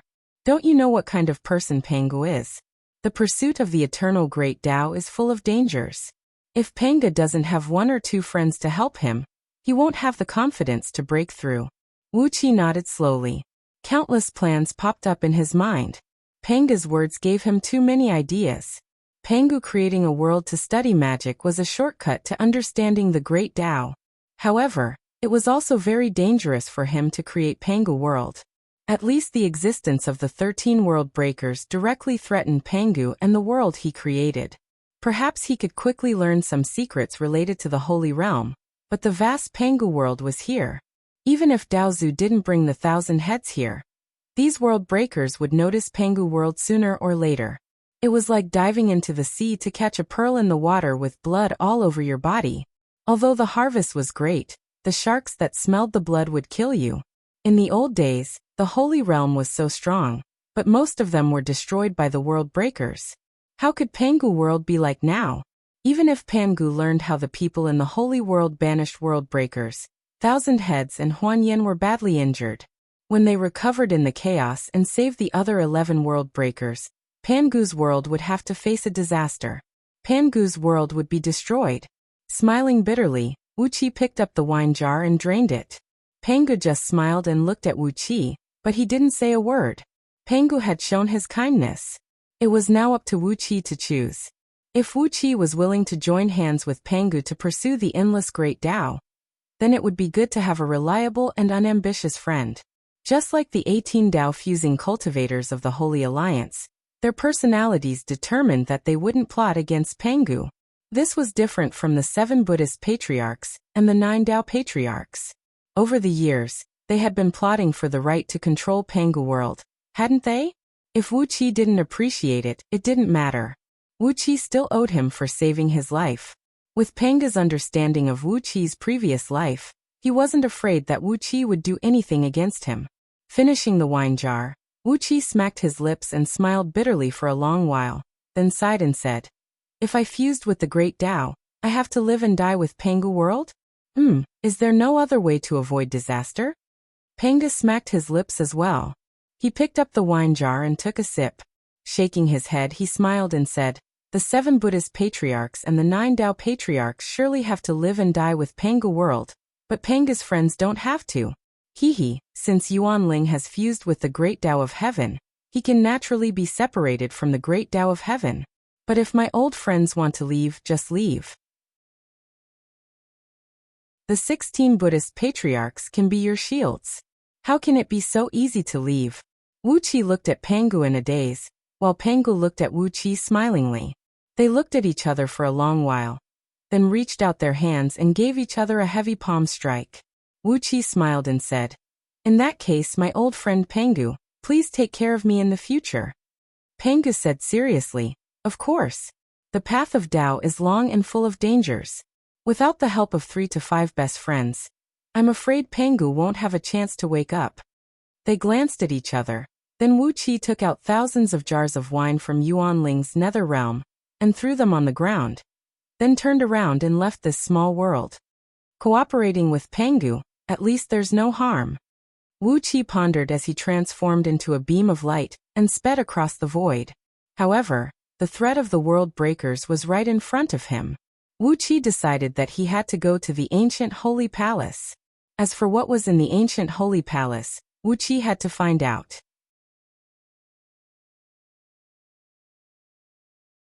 Chapter 1094. Outside Empress Wa's palace, an auspicious mist rose 30,000 miles into the sky, and a purple light illuminated the void. The great sect masters of the Tao League, the revered ones of the Buddhist League, the 6 sacred emperors of Great Yu, and the famous human emperors who had ascended to the throne of a mortal emperor through virtue were all here. Great Horns' disciple, the Lion Man, had also arrived with dozens of red-robed Taoists, as well as the disciples of the other Tao-fusing experts of the Holy Alliance. For a moment, hundreds of the strongest almighty experts of Pangu world had gathered here, except for those like Wuxia and some reclusive cultivators. The Wahuang clan and the sacred emperors, and human emperors of the human race stood guard in front of Empress Wa's palace, silently looking at the 2 groups of people on the east side. The group on the east side was naturally led by the 9 Daozu, followed by the 99 sect masters of the 33 heavens of Tao League. The other group was led by the 7 Buddhist patriarchs. Apart from the 3 revered ones who had betrayed the Buddhist League and destroyed the Vajra revolving formation, there were 27 revered ones from the 8 directions world, the 9 heavens pure lands, the 10 earthly Buddhist kingdoms, and the 9 revered ones from each of the 3 eras, as well as the 3 revered ones from each mountain of Mount Vulture. All in all, 90 revered ones stood quietly behind the 7 Buddhist patriarchs. Standing opposite the Tao-breaking experts led by the 7 Buddhist patriarchs, and the 9 Tao patriarchs were the disciples led by the 18 saints of the Holy Alliance. However, the disciples of the 7 Buddhist patriarchs and the 9 Tao patriarchs were flourishing. Although the Buddhist League and the Tao League were the protagonists of the great tribulations of heaven and earth and were often wiped out, under the careful guidance and care of the Buddhist patriarchs and the Daozu, the Buddhist League and the Tao League now had nearly 200 Tao-breaking experts. The 18 saints of the Holy Alliance, on the other hand, were all lazy people. Great Horns only had the Lion Man as his personal disciple, who was at the peak of the Tao-breaking realm. The other dozens of red-robed Taoists were at most nominal disciples of the Holy Alliance, and their cultivation bases were only at the realm of Tao reasoning. Of the 18 members of the Holy Alliance, only 30 were in the Tao-breaking realm. Compared to the Buddhist schools and Taoist societies, there was a huge gap. Even if the Wahuang clan had more than 20 meritorious human emperors in the history of Diyu, their power was still incomparable to that of Buddhism and Taoism. The 3 parties looked at each other quietly for a while. After a long time, the Wahuang clan snorted coldly and said, "Why are there so many people here?" The eaves of Empress Wa Palace were too small to accommodate so many guests. Goddess Nviwa is not rich, and the pots and pans in Empress Wa's palace are not enough. Even if I want to serve a cup of tea, I don't have enough power. You'd better take your disciples back. Great horns and the other members of the Holy Alliance laughed in unison, as they looked at the 7 Buddhist patriarchs and 9 Tao patriarchs with great joy. But how thick-skinned were the 7 Buddhist patriarchs and 9 Tao patriarchs? They pretended that they did not hear the meaning of expulsion in the Wahuang clan's words, and just stood there with a smile on their faces, calculating. After a long while, Daozu suddenly said with a smile, "Holy Mother Empress Hua is wrong.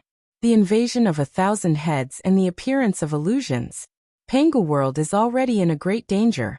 If we are not careful, our souls will be destroyed." Buddha guarding heart said cooperatively, "Our top priority now is to complete the God conferment plan as soon as possible, settle the powers of heaven, earth and mortal realms, and gather the power of Pangu world to fight against the powerful enemies." After a brief calculation with his fingers, Buddha guarding heart nodded and said, "The celestial court should have 6 celestial emperors, 36 righteous deities, 108 subordinate deities, 1,080,000 celestial lords, 36 million immortal officials, 1.08 billion immortal officials, and 10 billion heavenly soldiers. These numbers need to be supplemented one by one." Daozu said in a deep voice, "Beyond the celestial court, there should be 18 righteous mountain god emperors and 18 water god emperors in the realm of earth. There should be a mountain god for mountains, a water god for water, a land god for 100 miles, and a city god for 1,000 miles.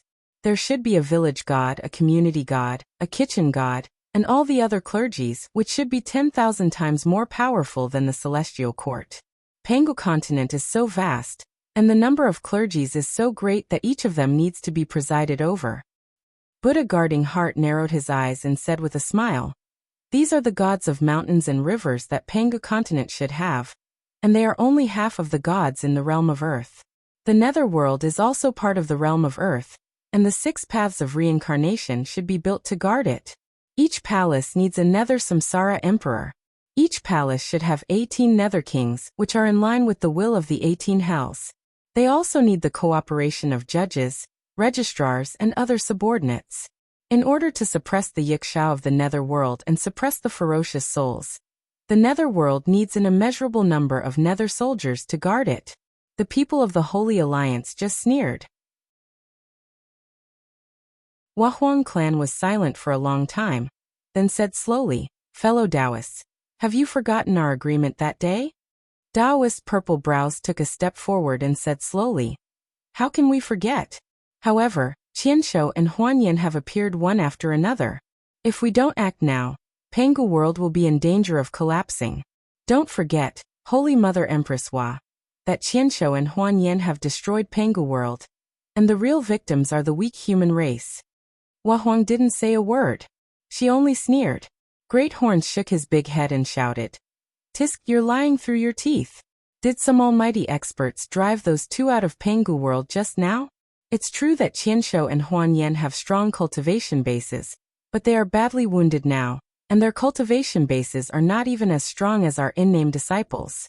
Hee, Lao Tzu alone can clean them up." Buddha and Daozu sneered in unison and cried out in unison, "If that's the case, you go." Great Horns opened his mouth, tilted his head and said nothing. His face was not even red, as if he did not say those heroic words just now. Great Horns was not stupid. Qianshou and Huanyan were indeed badly wounded and had not recovered from their injuries, but they could not be killed. But Qianshou and Huanyan could not be killed. Even if he crushed their bones and scattered their ashes, it would not take long for them to reappear. Great Horns was too lazy to do such a thankless task. In order to deal with Qianshou and Huanyan, the only way was to suppress them. But Great Horns was not an expert in the art of sealing. He could beat Qianshou and Huanyan badly, but sealing and suppressing them was not his forte. Therefore, no matter how the Buddhist patriarchs and Tao patriarchs ridiculed him, he pretended not to hear them. Looking up at the sky, he hummed a folk song while shaking his right leg with an indescribable joy. He wantonly glared at Buddha and Daozu out of the corner of his eyes, his expression clearly saying, "I'm messing with you. Come and beat me if you have the guts." Buddha and Daozu were well-mannered. They glared at Great Horns and snorted coldly at the same time. The 7 Buddhist patriarchs and the 9 Taoists did not want to waste their breath on such a bore. So what if they won a quarrel with great horns? Taking a deep breath, Taoist Purple-Browed walked up to Wahuang Clan with a serious face. He cupped his fist slightly to Wahuang Clan and said solemnly, Niwa, I don't know who the almighty expert who struck just now is, but even if he has an almighty cultivation base, he can't really kill those scourges. The great calamity of Pangu world is right before us. If we follow our plan of investiture of gods and gather the power of the whole Pangu world, we might have a chance of suppressing them. Otherwise, I'm afraid we'll all be in danger of dying. Wahuang Clan put away the pearl and the sword in her hand, squinted at Taoist Purple-Browed and sneered. Buddha and Daozu looked solemn, and there was no flicker in their eyes. But everyone present knew very well who was the one who had defeated Huan Yan and expelled Qianshou from Pangu world with just a finger.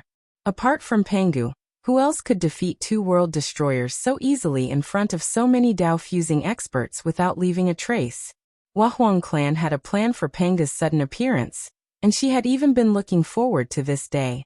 The 18 experts of the Holy Alliance were indifferent to Panga's appearance. They were only happy to have another fair-weather friend. As for other disputes of interests, a boorish man like Great Horns had no idea what interests he and Pangu had to fight over. When they were full and bored, they could just close their eyes and sleep. After all, when they had reached the realm of Dao fusing, they could improve their cultivation base and attainments even by sleeping. So what was there to fight over? But the 7 Buddhist patriarchs and the 9 Dao patriarchs were different. They had their own plans and calculations. With Panga's sudden appearance, the 7 Buddhist patriarchs and the 9 Dao patriarchs, whose disciples had been fighting each other to the death, did not need to communicate with each other. The broken alliance was restored immediately, and the broken feelings became close again. The deaths and injuries of their disciples drifted away like clouds, and they were now close comrades on the same side again. The grand plan of investiture of gods must be pushed forward by force and finalized in the shortest time possible. So what if they had to clash head-on with Wahuang Clan and the Holy Alliance? At the worst, they could just teach the Wahuang Clan and the 18 scourges of the Holy Alliance a painful lesson, letting them understand the gap between a disbanded army and a regular army. At the thought of this, the eyes of the 7 Buddhist patriarchs and the 9 Dao patriarchs gleamed fiercely. The murderous aura around them transformed into a purple-black cloud that enveloped the whole heaven beyond heaven. Wahuang Clan frowned slightly. After pondering for a moment, she suddenly sneered and said, Fine. I understand what the 16 fellow Taoists are thinking. Investiture of gods? Very well, just do it, fellow Taoists. But let me make it clear first. If you want to become gods, you are not allowed to sacrifice the human race. As for the divine positions, she glanced at the Buddhist patriarchs and Dao patriarchs with a cold, knife-like gaze, then snorted coldly and said, I'll use your disciples to fill those godhoods. In short, you have many disciples, and it is more than enough to fill those divine positions. The expressions of the 7 Buddhist patriarchs and the 9 Dao patriarchs changed instantly. Use their own disciples to fill those divine positions? How could that be possible? In their plan, those high-ranking divine positions would naturally be filled by their own disciples. However, the immortal officials and heavenly soldiers of the celestial court, the divine soldiers and marine soldiers of the land, and the nether soldiers and guards of the nether world naturally had to be filled with human warriors. After all, the investiture of gods this time was different from the emperor of the celestial court supported by the Tao League. This time, the divine positions determined by the list of investiture of the gods were also divine positions that were in line with the law of the heavenly Tao. Once a divine position was conferred, he would never be able to get rid of it. He could only use the power of his own divine position to resist the enemy, and it would be difficult for him to improve his strength for the rest of his life. Which disciple of the Buddhist League or the Tao League would be willing to be a slave to the divine position forever? His face turned cold and purple eyebrows Taoist heaved a long sigh and said, If that is the case, I can only inconvenience fellow Taoist Niwa. Purple eyebrows Taoist raised his hand, and a golden brick appeared in his palm and smashed toward Wahuang Clan.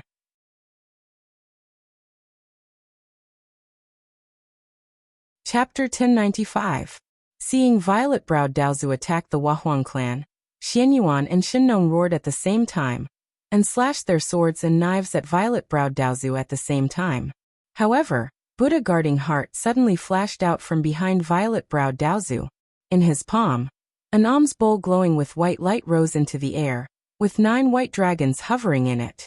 Wisps of white light stared at the swords and knives of the 2 saint emperors, and slowly dragged them into the alms bowl. Before Xianyuan and Xinnong could take out other magic treasures, Buddha guarding heart chuckled and spread out his left hand. A crisp pink lotus slowly bloomed in his palm, and a world of mountains and rivers about a foot in diameter emerged from the center of the lotus. 2 streams of water flashed, and the 2 saint emperors were sucked into the Buddhist kingdom in his palm. Faint chanting rose into the sky. In the small Buddhist kingdom, hundreds of millions of Bodhi trees grew densely and surrounded the 2 saint emperors. 99 golden Buddhas, countless bodhisattvas, and arhats sat on the Bodhi trees with all kinds of Buddhist magic treasures in their hands, tightly surrounding the 2 saint emperors. Emperor Huang Xianyuan took out a huge purple seal and smashed it all over the sky. Everything in its path was shattered. Whether it was the golden body of the Buddha or the boundless Bodhi forest, everything was destroyed by the purple dragon-shaped light that shot out from the seal. However, no matter how many things Xianyuan destroyed, the sacred Buddhas and the Bodhi trees could always be destroyed.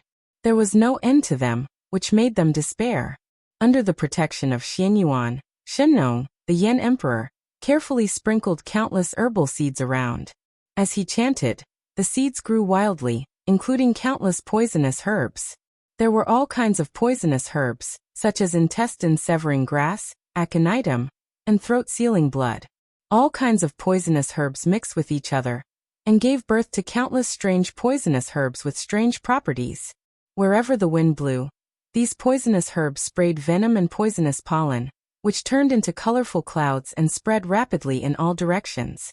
Wherever the clouds passed, the Bodhi forest that was destroyed by the Yellow Emperor Xianyuan could no longer be revived.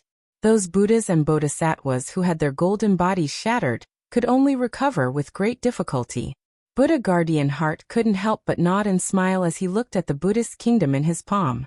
As expected of the sacred emperors of the human race, one has shocking combat prowess and dominates the world, while the other is well versed in the nature of plants and has marvelous means. Interesting. It's worth this old monk arguing with you. He slapped his forehead hard, causing 3 fist-sized purple sariras to shoot out from his forehead. They immediately transformed into 3 golden bodies of Buddhas identical to Buddha Protector, which flew into the Buddhist kingdom. The 3 golden bodies of Buddha were not afraid of the poisonous clouds that Emperor Yin Xinnong scattered. They exerted their infinite powers and rushed to the 2 of them. They fought in close combat with Emperor Huang Xianyuan, who was smashing everywhere with a big seal. The 2 sacred emperors were immediately caught in a bitter battle. Emperor Xianyuan was out of breath because of the 2 golden bodies of Buddhas, while Emperor Yin Xinnong, who was not good at fighting, could only produce a green wooden barrel and unleash a great sheet of bright light to block the attacks from the other golden body of Buddha. Buddha Protector easily gained the upper hand, and he threw his head back and laughed complacently. Without making a sound, Great Horns pulled out his spear, straightened it, and thrust it toward Buddha Heart Guarding. After thrusting the spear 18 times in a row, he cried out, "Kill him, brothers! Why are these ox noses and bald donkeys practicing again? Damn it! Why can't these fools fight each other? Didn't you fall out with each other? If that's the case, you should kill him with all your might." 18 loud booms rang out one after another. With a white lotus in his left hand and a colorful tree branch in his right, Guarding Will, who was the best at defense among the 7 Buddhist patriarchs, came up to Great Horns with ease and waved the branch 18 times in a row, fending off all of Great Horns' attacks. Not only that, he also circled the lotus in his left hand and dragged 2 saints of the Sacred Alliance into the battle. The other Buddhist patriarchs and Daozu struck out one after another to stop the members of the Sacred Alliance behind Great Horns.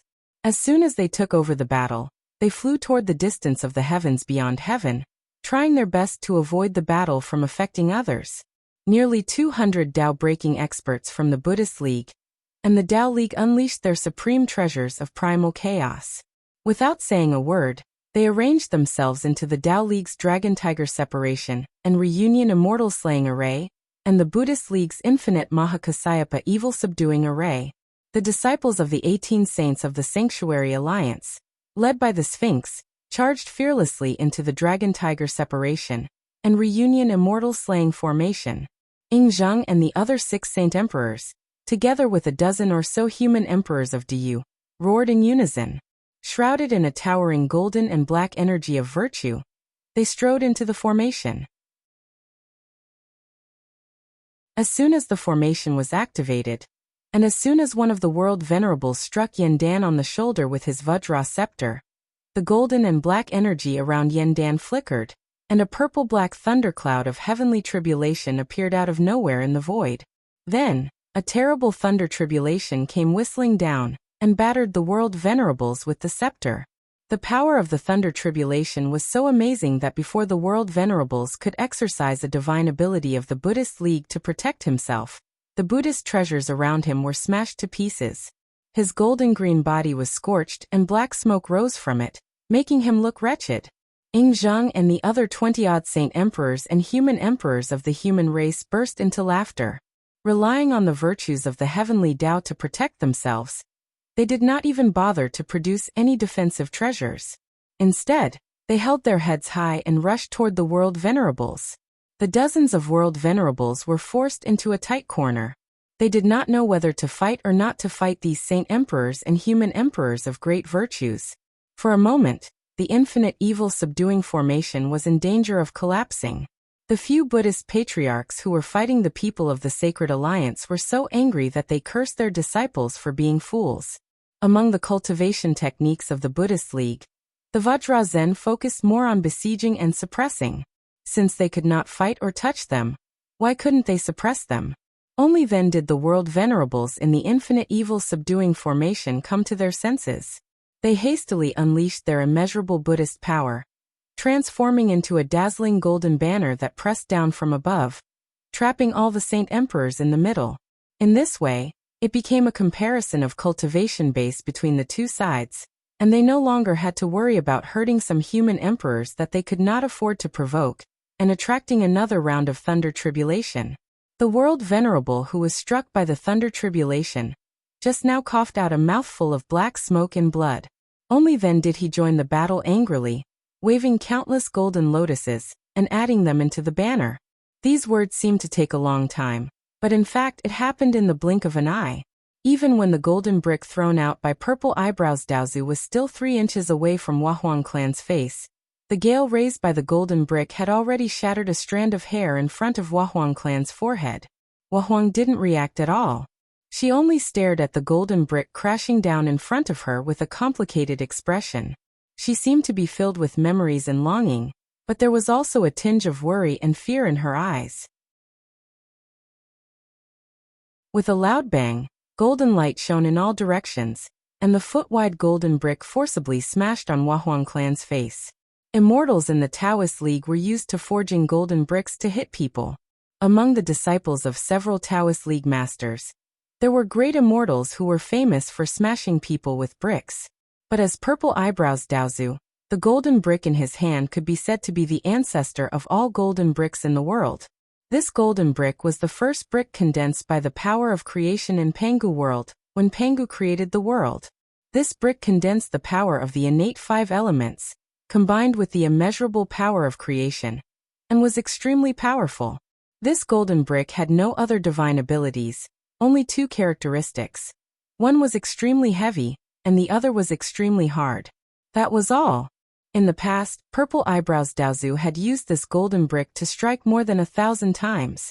Every time, the bodies and souls of several Chaos Fiend gods were smashed by this golden brick. Today, Purple Eyebrows Daozu smashed the Huahuang clan with the golden brick, but he did not expect that it would really work. Huahuang clan did not dodge, nor did she use her divine abilities to resist. Instead, she forcibly took the golden brick thrown by Purple Eyebrows Daozu with her forehead. Even Daofather Violet Brow was taken aback by this strange turn of events. Empress Hua wasn't someone who'd be so easy to talk to, was she? Although he wanted to use force to force her to stop interfering with the God-conferring plan, and let the 7 Buddhist patriarchs and 9 Taoist patriarchs carry out the God-conferring according to his will, he did not expect that the Wahuang clan would really be hit by this brick. Not to mention that the power of this brick was too great, and it was too painful to hit. The Wahuang clan was the holy mother of the human race, and it would not look good for her to be hit by this brick, right? Just as Purple Eyebrows Daozu was in a daze, the golden brick slowly flew up, revealing the unchanged face of the Wahuang clan. Sparks burst out along with the flying golden brick. The beautiful and gentle face of the Wahuang clan seemed to be cast from metal, and when it rubbed against the golden brick, countless sparks were produced. Niwa, what are you? Purple Eyebrows Daozu was stunned. Daozu and Buddha, who were fighting the people of the Holy Alliance off to the side, were also stunned. The Wahuang clan had fused with the Tao through virtue, and her divine abilities and magic power were the weakest among all the Tao-fusing saints. But today, they saw that she was able to block a strike from Purple Eyebrows Daozu's magical treasure with her fleshly body without getting hurt. It was clear that her body had been tempered to an unimaginable level. Buddha and Daozu were stunned, but the stubborn Great Horns and the others were not. The group of them went on a killing spree, throwing the group of Daozu and Buddha into a flurry, and nearly making a fool of themselves on the spot. Empress Wa's long and slender neck, which was filled with motherly charm, made a crisp cracking sound as she shook it. This time, even Great Horns stopped attacking. The sound was too strange. It would not be a big deal if it were a burly man, 5 feet tall and burly with muscles, twisting his neck, but the quiet and gentle Wahuang clan. Almost instinctively, Great Horns swallowed and twisted his neck as well, producing an even louder cracking sound. Suddenly, the Wahuang clan smiled faintly. She bowed slightly to the dumbfounded Taoist and said in a low voice, "I've made a fool of myself, fellow Taoists. In fact, I've been spending all these years in Empress Wa's palace, and out of boredom, I've been condensing my Panga true body with Panga's sacred energy. I've only made a small achievement now." The Wahuang clan, who was famous for her divine abilities, had condensed her Panga true body? Taoist saw stars flashing before his eyes. What was going on? The Wahuang clan was cultivating Panga true body? Wasn't that the cultivation technique Pangu used to cultivate his muscular frame? But before Taoist could come to his senses, countless stars flashed in front of him. With a sway of her body, the Wahuang clan suddenly crossed the distance of 1,000 feet and came in front of Taoist. Then she gave him a clean punch in the face. A loud crack rang out as Taoist's tall nose sank deep into his face, and all his teeth flew out of Chi-Chi's mouth. Empress Wa's fair fist sank right into purple-browed Taoist's face, sinking an inch deep into his flesh. It was as if an arm had grown out of Taoist's face, or as if the Wahuang clan had grown a fist or a human head. It was extremely bizarre. Everyone in the hall swallowed at the same time. Wuxia, who was peeping at the commotion from tens of millions of miles away, also swallowed.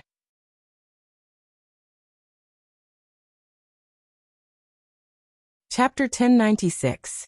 There was a dead silence outside the Empress Wa Palace. The Wahuang clan, who had been hiding her strength for countless years, had beaten Zimei Daozu to such a state with just one punch? As the Wahuang clan slowly withdrew her fist, a few crystal-clear white teeth that were faintly shrouded in clouds and mist fell from her fist. These teeth were shining brightly and contained great power. If they fell into the hands of a top artificer, they might be able to refine a top-grade treasure that was not inferior to a supreme treasure of Hong Meng. These were the teeth of Taofather Violet Brow, an exalted Taofather of the Tao Merge level. Every single tooth had been tempered by countless strands of immortal spiritual energy and primordial energy. Over the course of countless years, Taofather Violet Brow had eaten innumerable immortal fruits and spirit medicines, and had drunk innumerable amounts of spirit spring water. After accumulating day and night, the spiritual qi accumulated in each tooth was probably equivalent to the cultivation base of 3 to 5 ordinary Tao-breaking cultivators. Such teeth were all precious treasures. Wahuang clan flashed back to the front of the Empress Wa Palace, frowning and shaking her arms. She murmured in a low voice, "This is the first time Niwa has hit someone with her fists, and it feels good." Well, it's more enjoyable than beating someone into ashes with a magic treasure. It's so enjoyable, so enjoyable. All the Daozu and Buddha gasped at the same time. When Huahuang clan said this, her tone and tone were like that of a female leader who occupied a mountain. If she had a wine jar and a roasted beast leg in her hand, she would look extremely valiant. Purple golden sticky blood kept dripping from purple eyebrow Taoist's chin. Just like his big teeth, his blood also contained an immeasurable amount of spiritual qi. Wisps of blood kept falling to the ground, and in the blink of an eye, they turned into purple golden translucent jade pieces. Wu Qi's heart ached as he watched from the side. What was the best spirit medicine in the world? Wasn't this just the flesh and blood of these Tao integration stage mighty figures? A drop of purple eyebrow Taoist's blood could be refined into dozens of supreme-grade pills. It would be a pity to let it drop on the ground. This was the flesh and blood of a Tao integration stage holy sage.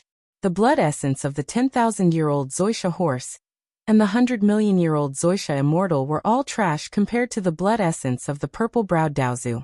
While Wu Qi was lamenting, purple-browed Dao Father's face, which had been deeply sunken by the punch, was slowly swelling up like an inflated balloon.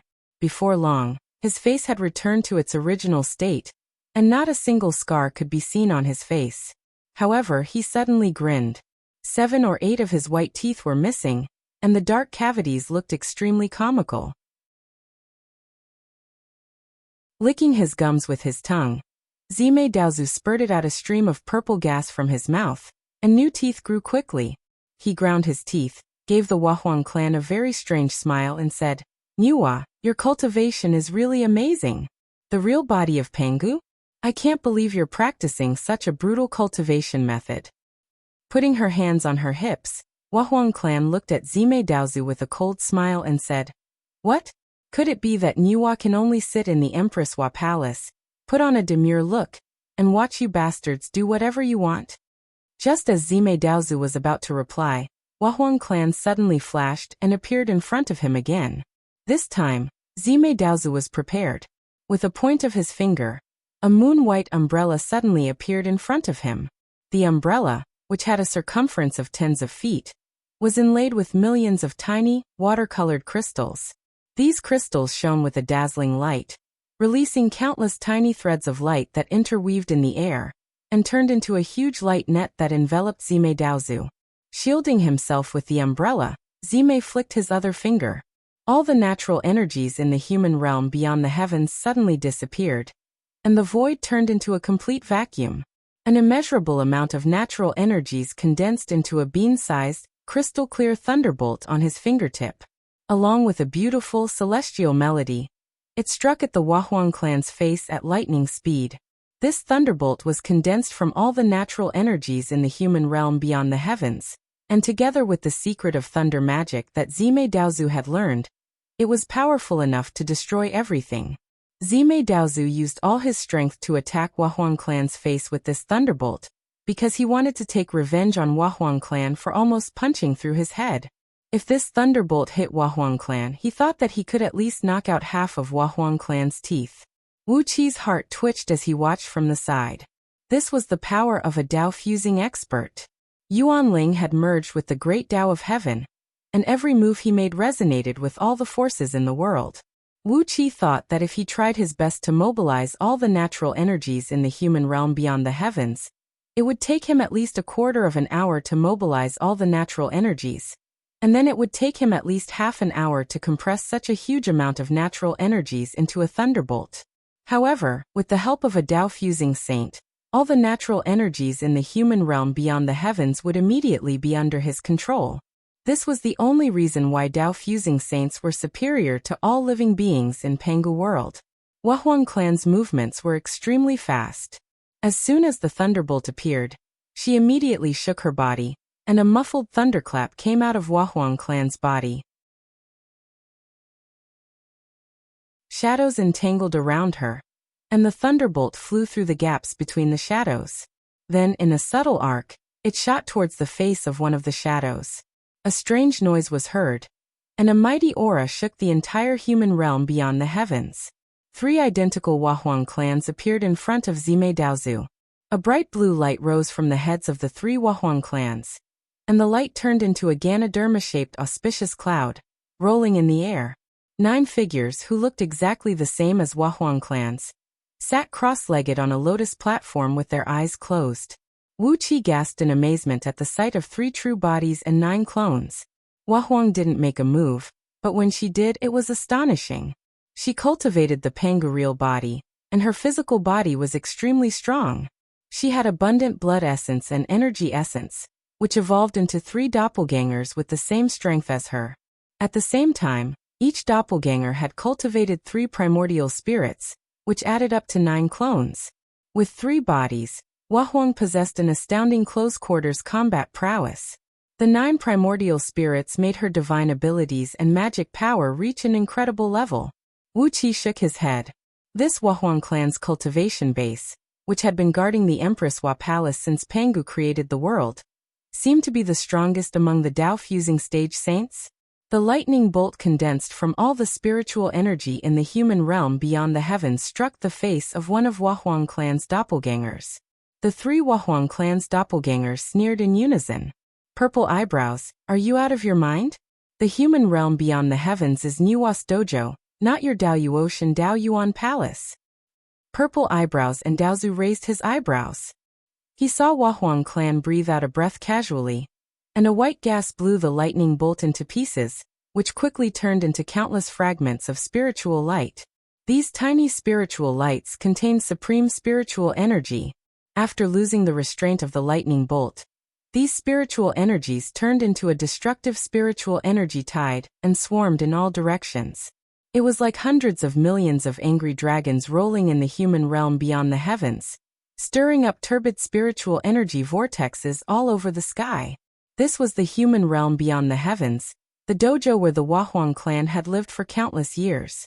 Every inch of the void here was deeply imprinted with the spiritual imprint of the Wahuang clan. When the 7 Buddhas and 9 Taoists fought with the Wahuang clan in the human realm beyond the heavens, their strength was weakened by 30%, while the magic power of the Wahuang clan's divine abilities increased by 30%. As a result, the Wahuang clan had gained a great advantage.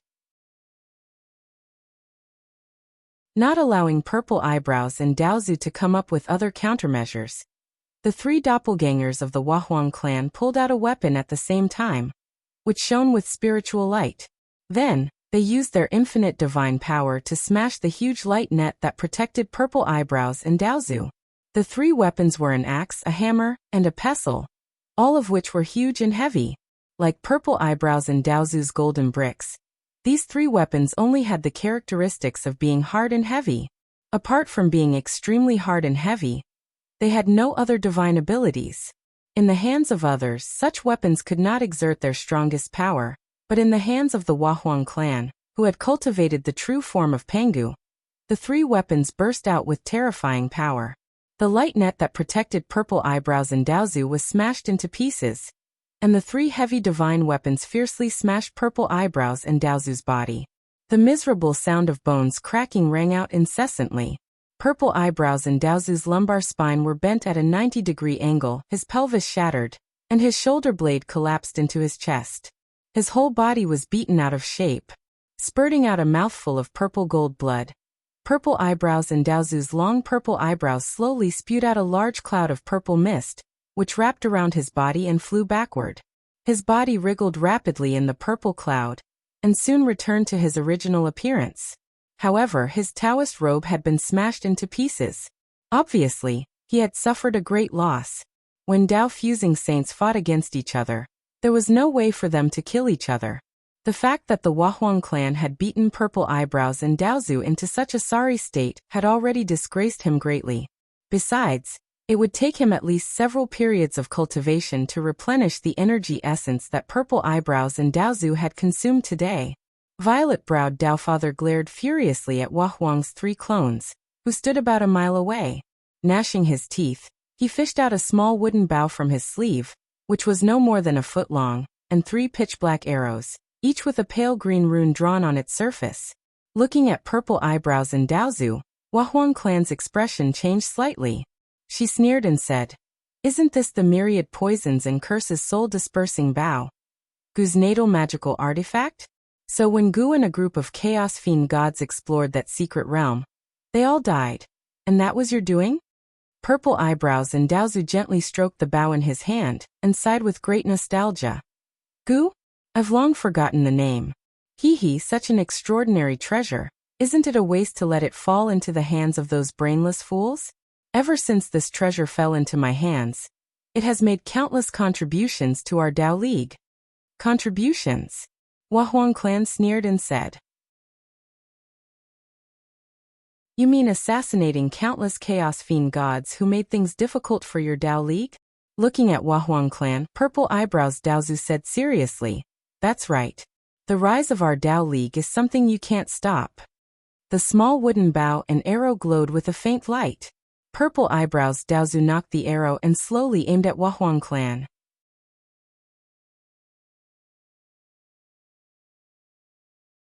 Chapter 1097. Wahuang clan looked solemnly at the bow in Zimei Daozu's hand.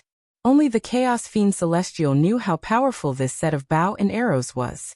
In the chaos, the Fiend Celestial Qi Gu relied on this set of bow and arrows to become a tyrant. Even Yuan Ling and Pangu, who ranked at the top among the Chaos Fiend Celestial in Wu Qi's previous life, didn't dare to provoke them. Just one arrow was enough to destroy a person's soul. No one knew what the ultimate lethality of this bow and arrow was. Even though Yuan Ling had merged with the heavenly Dao, this set of bow and arrows could still threaten Wahuang clan's divine soul. Even if Yuan Ling didn't die, it would take countless years for Wahuang clan to recover if her soul was seriously injured. By the time she recovered, the god-conferring plan would have been settled, and it would have nothing to do with her anymore. Wahuang clan's 3 clones merged back into one, and her 9 primordial spirits merged into the spirit cloud above her head. The 10,000 spirit cauldron emitted a bright light and floated above Wahuang clan. Countless fist-sized Yuan Ling's true souls hovered around the cauldron, leaving long tails of light behind them, and transformed into a spirit light ball that protected Wahuang clan in the middle.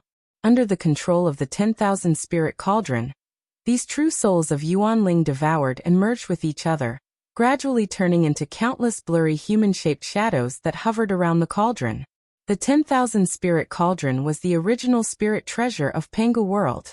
When Wahuang clan activated the cauldron with all her strength, the great power of Pangu world immediately reacted.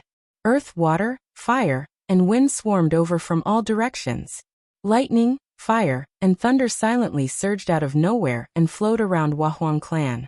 The entire realm beyond heaven was filled with the power of heaven and earth drawn by the 10,000 spirit cauldron. The enormous power of heaven and earth was almost compressed into a solid substance, making it hard for people to move. The Dao integration experts of the Holy Alliance, who had just exchanged a few blows, came to a sudden halt. All of them stared blankly at the Bao and Dao Father Violet Brow's hands. However, the Buddhist patriarchs and Dao patriarchs who were fighting them took the opportunity to launch a fierce attack on them, causing Great Horns and his companions to suffer a little. The hot-tempered Great Horns roared and launched a counterattack with his companions from the Holy Alliance, having no time to pay attention to what was happening here. Violet-browed Daozu trembled all over. He was constantly injecting a huge amount of immortal power into the bow and the 3 arrows, trying his best to push the power of the bow and arrows to the limit. In the past, when the 9 Daozu were still in the chaos, they took the opportunity to harm the venomous insect, and obtained this set of extremely powerful magic tools. Afterwards, this set of magic treasures had rendered countless services to the Daoist Path's many expansions and schemes. More than 100,000 Chaos Fiend gods had died to these arrows alone. It truly was one of Dao Father Violet Brow's proudest treasures. But this was the first time he had used it to deal with a Dao integration stage saint. While injecting immortal power into the bow and arrows, he was excitedly imagining the wonderful scene of Wahuang clan's avatar being destroyed by the bow and arrows, severely wounding her soul, and forcing her to beg for mercy. Don't mess up my plan. I'm counting on you. Zimei Daozu took a deep breath.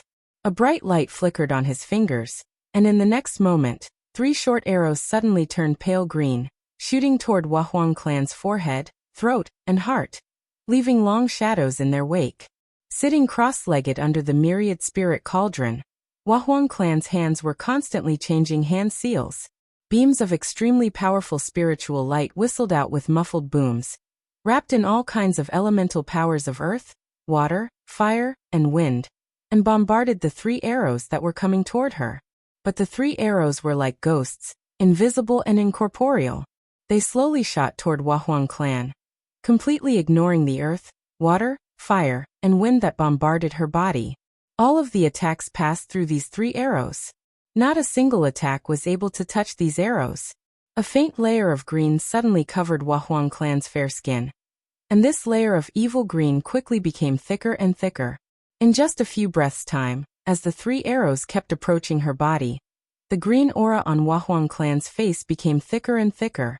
Even the spiritual cloud above her head had turned into a faint green cloud, as if someone had mixed the bile of countless poisonous snakes into this cloud. Zimei Daozu had seen countless people die tragically under the 3 arrows. The green aura on his face was a sign that the target had been infected by the vicious curse and poison on the arrows. He looked at Wahuang clan, who had an ugly expression on her face, and laughed in a low voice. The attack of this soul scatter bow is strange and unpredictable, completely different from common divine powers and secret techniques. Niwa, if you can't find a way to restrain it, you're dead. Almost all of his immortal power had been injected into the bow, and Zimei Daozu's body was now completely empty, like an empty shell. Now that the sky upon heaven was filled with the elemental powers of earth, water, fire, and wind, even Zimei Daozu couldn't extract any spiritual energy from it to replenish himself. He took deep breaths, but in fact he couldn't take in any breath at all. Zimei Daozu didn't care, and he didn't even bother to take out a spirit pill to replenish his immortal power. The people of the Holy Alliance had Buddha and Daozu to block them. Who else in the sky upon heaven could hurt Zimei Daozu? How wonderful was it to be able to witness the myriad poison and curse soul scatter, while injuring a sage of the Dao integration stage. If he could really injure Wahuang clan with one blow today, so that she couldn't come out and meddle in other people's business, it would be something to be proud of for Zimei Daozu. Holding the longbow in his left hand, Zimei Daozu smiled at Wahuang clan, whose face had turned pale green, and his 2 long purple eyebrows kept trembling. Thousands of thoughts flashed through Wuxia's mind as he watched the battle from afar. He narrowed his eyes at the pale green shadows formed by the 3 arrows. Suddenly, he took a deep breath and laughed in a low voice. So what if you're Daozu?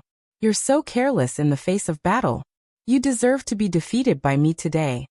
With a flash, Wuxia mysteriously passed through the huge essence of heaven and earth that had almost completely frozen the entire sky upon heaven, and silently came to Zimei Daozu's side.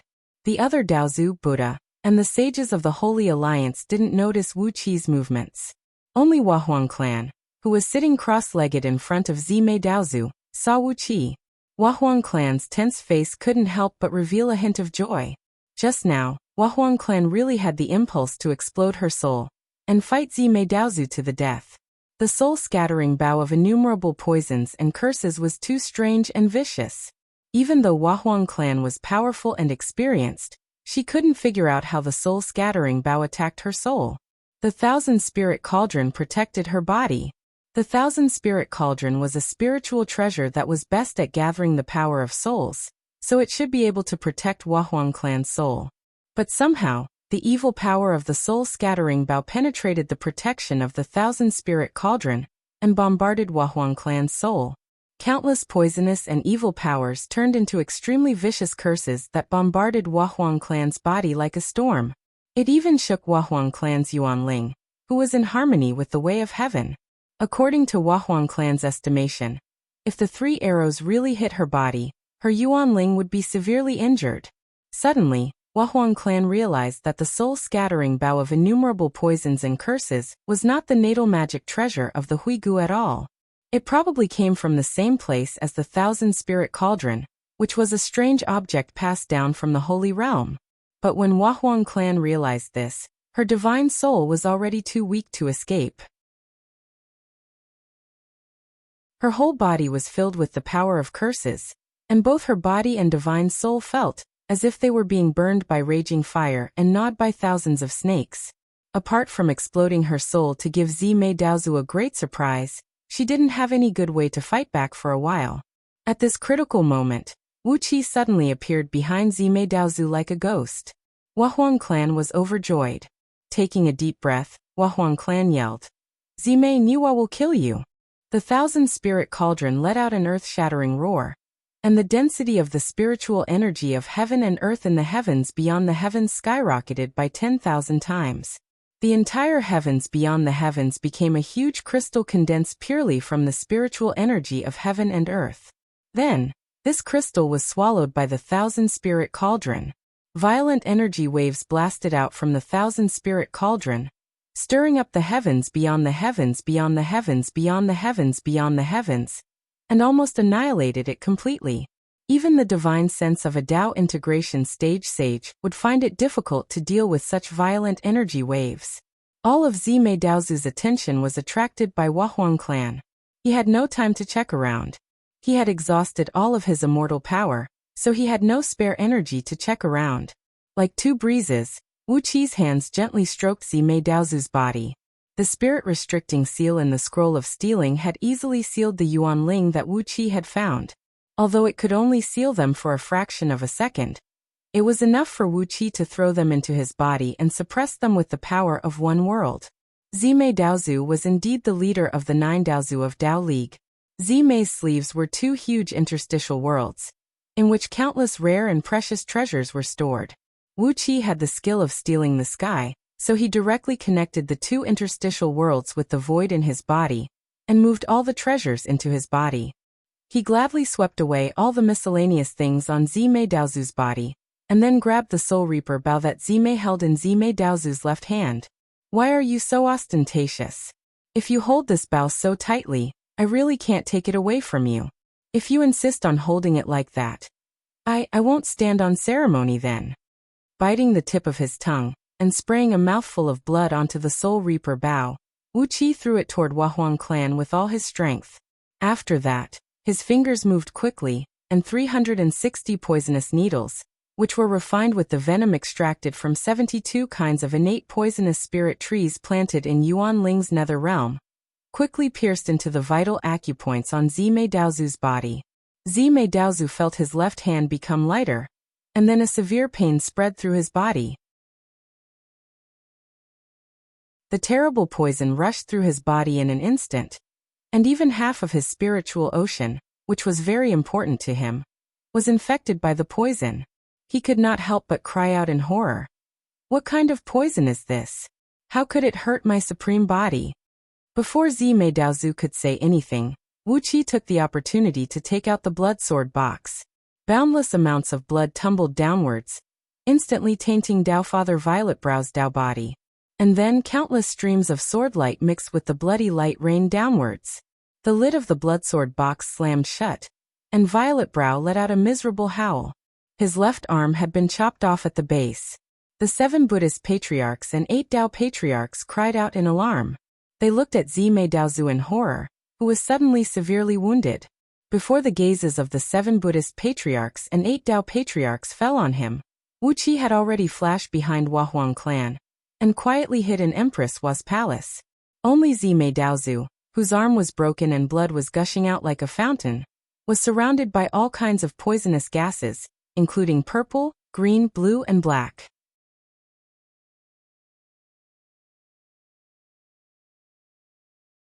Chapter 1098. With one strike he went straight through the front gate of Empress Hua Palace, and in a blink he was out of the back door of Empress Hua Palace. Wuqi had long since escaped from the realm beyond heavens. Along the way, he had used all kinds of methods in the scroll of stealing to disturb the heaven secrets and aura, cutting off all kinds of karmic ties between himself and Violet-browed Daozu. He acted very quickly, and the various methods in the scroll of stealing to destroy the traces were very clever. As soon as Wuqi left the realm beyond heavens, he felt relaxed, and no longer had the sense of crisis that he felt when he attacked Violet-browed Daozu just now. He had launched a sneak attack on Daozu and looted Daozu.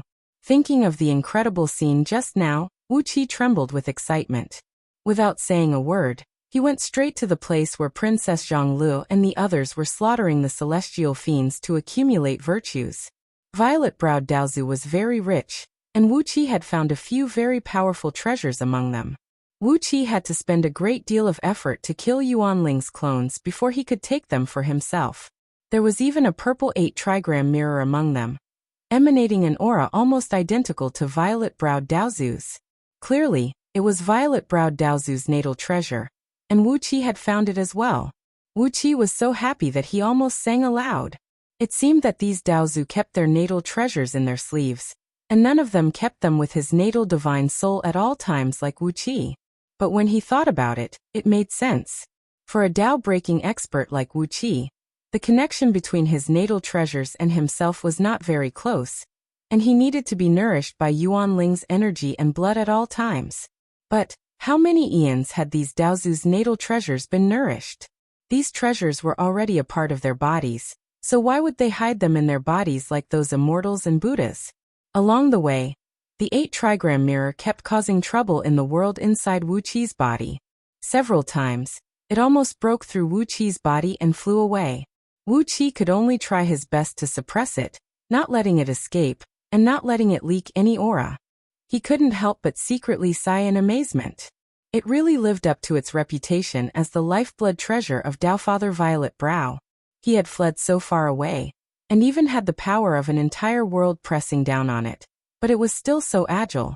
Fortunately, Violet-browed Daozu had been wounded by Wuqi with the 72 innate poisons in Yuanling's nether realm, and did not have the time to take back his natal treasure. Otherwise, Wuqi reckoned that he would not be able to suppress it. Of Daozu cheese of it. Besides, if he wanted to kill Violet-browed Daozu's Yuanling clone, Wuqi would not be able to do it alone. He would have to find a few helpers. Along the way, Wuqi used the heaven-refining cauldron to protect himself, isolating any aura that might leak out, and hurried into the boundless void. In front of Empress Hua Palace, Violet-browed Daozu was spitting out mouthfuls of colorful poisonous blood.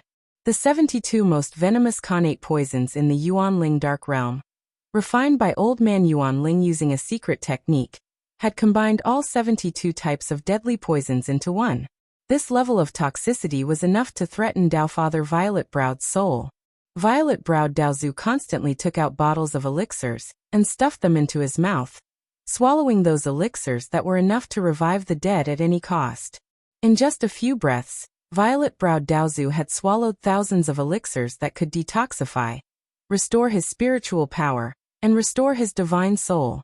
Only then did he manage to control the spread of the poison in his body. Violet-browed Daozu, with a gloomy face, searched all over his body. The huge interstitial world in his sleeves was empty, and not even a piece of immortal stone was left. The 2 storage rings with large capacities on his fingers had also disappeared without a trace, and the dozens of accessories he wore were also gone. Even a belt made of purple dragon tendons, which Violet-browed Daozu used to fasten his pants, was taken away by Wuqi.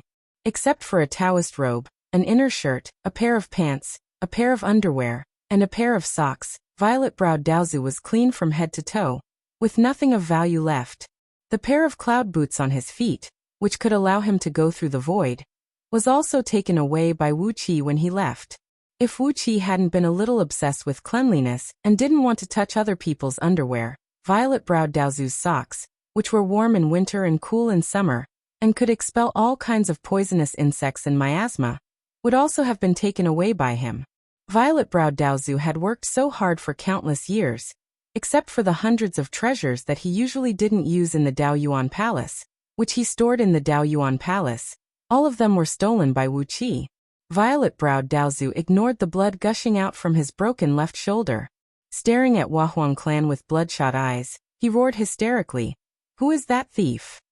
Holding the soul-scattering bow of myriad poison and curse, Wahuang Clan didn't even bother to lift her eyelids. The shadows formed by the 3 arrows were less than 30 feet away from her. Although the speed of the shadows was extremely slow, it would only take a few breaths of time for them to hit her vital parts. Wahuang Clan's 10 fingers quickly changed the incantation gestures, trying to forcibly break the layers of restrictive spells around the soul-scattering bow. She sneered and said, I don't understand what Daozu said. How did Daozu suddenly get seriously injured? Staring fixedly at Wahuang clan, violet-browed Daozu gently shook his head. Streams of clear mist sprayed out from the top of his head. Sticky, five-colored mucus kept oozing out from all the pores on Daozu's body, and the color on his face quickly returned to normal. A brand new arm grew out from his severed arm. Daofather Violet-Brows took a few deep breaths.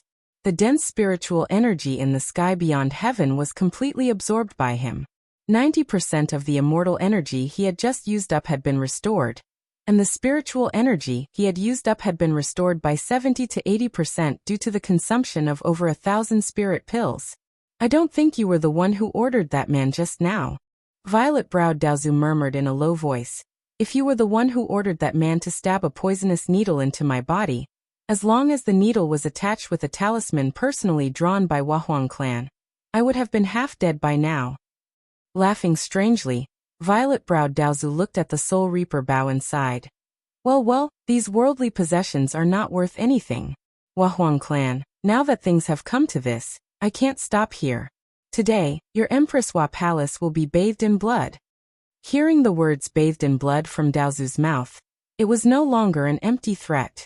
As soon as violet-browed Daozu said this, the other 8 Daozu's eyes shone with a murderous aura. Their killing intent turned into boundless thunderclouds and gathered in the surroundings. From the thunderclouds, countless snowflakes the size of palms fell. Layers upon layers of thick and cold walls of ice and snow surrounded the huge Empress Hua Palace. In the palm of Wahuang clan's hand, countless tiny runes, each as small as a fly's head, darted out in all directions.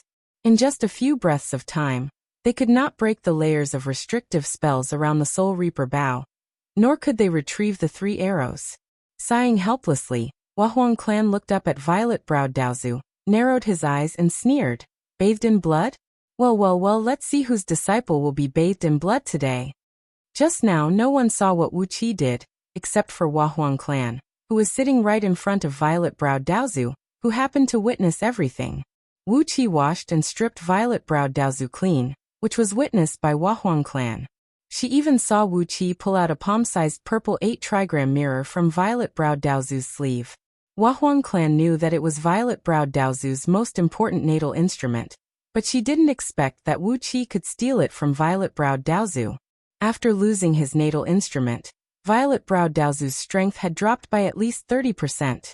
In addition, the realm beyond heaven had weakened him by 30%, and guarding the list of deification had taken up another 30% of his energy. If he didn't teach violet-browed Daozu a lesson today, how could he have such a good chance in the future? Taking a deep breath, Wahuang clan gently raised her hands and slapped the myriad spirit cauldron from a distance, without even looking at the 3 shadows in front of her.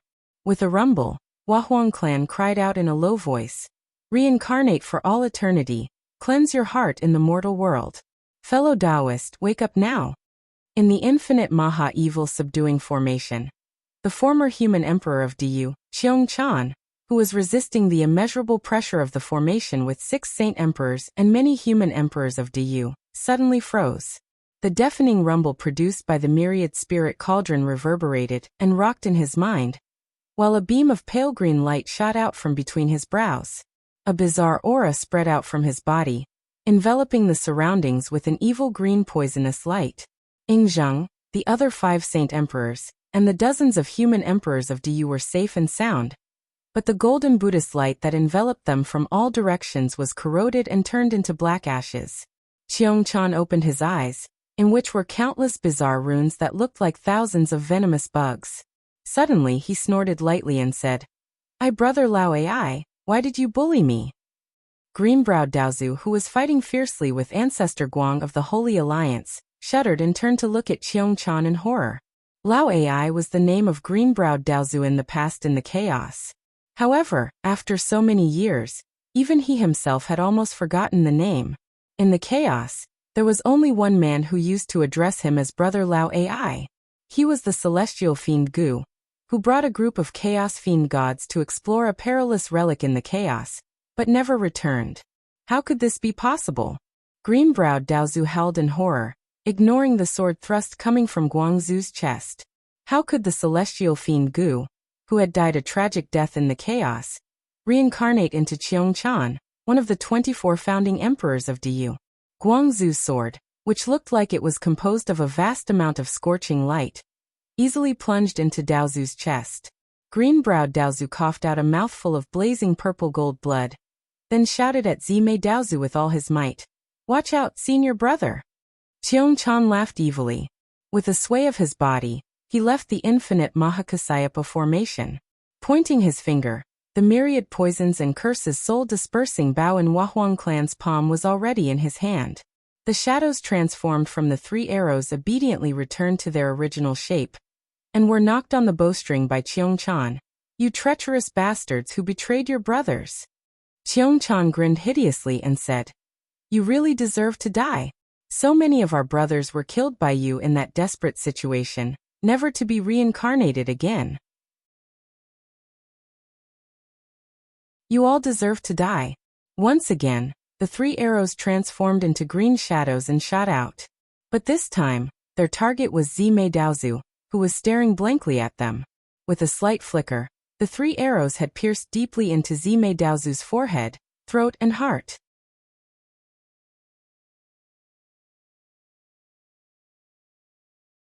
Chapter 1099. But the 7 Buddhist patriarchs and the 9 Tao patriarchs did not even have the strength to say a word of anger. They were all shocked and bewildered by one thing. Not to mention anything else, as long as the original owners of some of the most precious treasures of the 7 Buddhist patriarchs and the 9 Tao patriarchs appeared, they would suffer a great deal. After all, although these treasures had been refined by the 7 Buddhist patriarchs and the 9 Tao patriarchs, they were magical artifacts of the same origin that were born when those Chaos Fiend gods were still in the chaos. Once those Chaos Fiend gods appeared, they would more or less have a certain influence on these treasures, which was enough to weaken the power of the 7 Buddhist patriarchs and the 9 Tao patriarchs, and might even trigger a backlash from the treasures, giving them a heavy blow when they least expected it. After a long silence, Buddha Guarding Heart suddenly laughed and said, Well, I do have a good candidate here. The deaths of their disciples were nothing. As long as they were given time, they would be able to nurture even stronger disciples. But they had lost all their faith. The 7 Buddhist patriarchs and the 9 Tao patriarchs felt that they had been slapped a dozen times by the Wahuang clan, which made them fly into a rage. After all, it was a plan to control Panga world. Only when Yuan Ling merged with the deity thrones through the baptism of the investiture of gods, could he really occupy that divine position. Those deity thrones all had their own unique power. It was impossible to find a few ordinary souls and put them into the investiture of gods and confer them as deities. Only those with a certain level of strength could sit firmly in that position. For example, the position of celestial emperor could only be occupied by the divine soul of a primordial immortal in the realm of Tao reasoning. If you confer a few mortals as celestial emperors, they would have been shattered by the backlash from the heavenly Tao. In the past, even when the Ling dynasty and the Shizo dynasty were at war, the disciples of both sides had never really fought a decisive battle. The number of immortals and Buddhist cultivators they lost was not as high as the number of deaths caused by the invasion of fiend gods. After leaving Empress Hua Palace, the 7 Buddhist patriarchs and the 9 Tao patriarchs immediately began to make various arrangements, trying to end the war on Panga continent in the shortest time possible, destroy Diyu, and completely unify the continent. Purple Eyebrow Daozu coughed violently. While vomiting blood, he shouted, And my injuries and the treasures that I lost might also be the doing of the Wahuang clan. Damn it, I actually made such a fool of myself today. My treasures were all stolen, and I actually didn't know anything. The 9 Tao fathers all spat in unison. Tao Father Longbrows, in a very ungentlemanly manner, spat out a large mouthful of spittle onto the spotless floorboards of the primal Tao palace. As for Tao Father Violet Brows, not only did he spit out a large mouthful of spittle, he also spat out a large mouthful of green blood. In this trip to Empress Hua Palace, it was Purple Eyebrow Daozu who suffered the most. First, he was tortured by Wuxia, and then he was shot 3 times by the soul-stealing Bao. If he had not forcibly suppressed the anger in his heart, his resentment would have collapsed Dao Yuan Palace. The 7 Buddhist patriarchs and the 9 Dao patriarchs nodded slowly at the same time. After a moment of calculation and gnashing their teeth, Green Eyebrow Daozu pinched his fingers and said with a cold snort, "Of course we can't send our disciples to be conferred as gods. Once they are conferred as gods, they will be restricted by the laws of the 3 realms, and there are many things they can't do. We still have to leave some disciples to deal with the Wahuang clan. Even that Gu can come back to life, who knows if there are others. Not to mention the others, just the 1,080,000 celestial lords of the celestial court alone would require 1,080,000 upper-tier gold immortals. This would almost wipe out the essence of the Buddhist League and Tao League. It was like shooting oneself in the foot. When the 7 Buddhist patriarchs and the 9 Tao patriarchs were forced to swear the oath, they really wanted to die together with the Wahuang clan. But because they could not confer gods with the human race, and because of the threat of the world breakers, the 7 Buddhist patriarchs and the 9 Tao patriarchs could only pretend that their relationship was broken. They let Great Wu and New Wu go to war, and let the disciples of the Tao League and the Buddhist League throw themselves into the battlefield. All kinds of powerful magical treasures and spirit talismans had to be used. Only by killing or injuring enough disciples of the 2 sects could the requirements of the investiture of God's plan be met. The 7 Buddhist patriarchs and the 9 Tao patriarchs left the Empress Hua Palace in dejection, bringing Zimei Daozu, whose divine soul was severely injured, and left behind a deadly oath not to send the human race of Diyu into the investiture of the gods. Sighing all the way back to the palace of Tao Origin, they sat around the investiture of the gods with expressionless faces. The investiture of the gods was still flashing with a dazzling light, but there was no light in the eyes of the 7 Buddhist patriarchs and the 9 Tao patriarchs.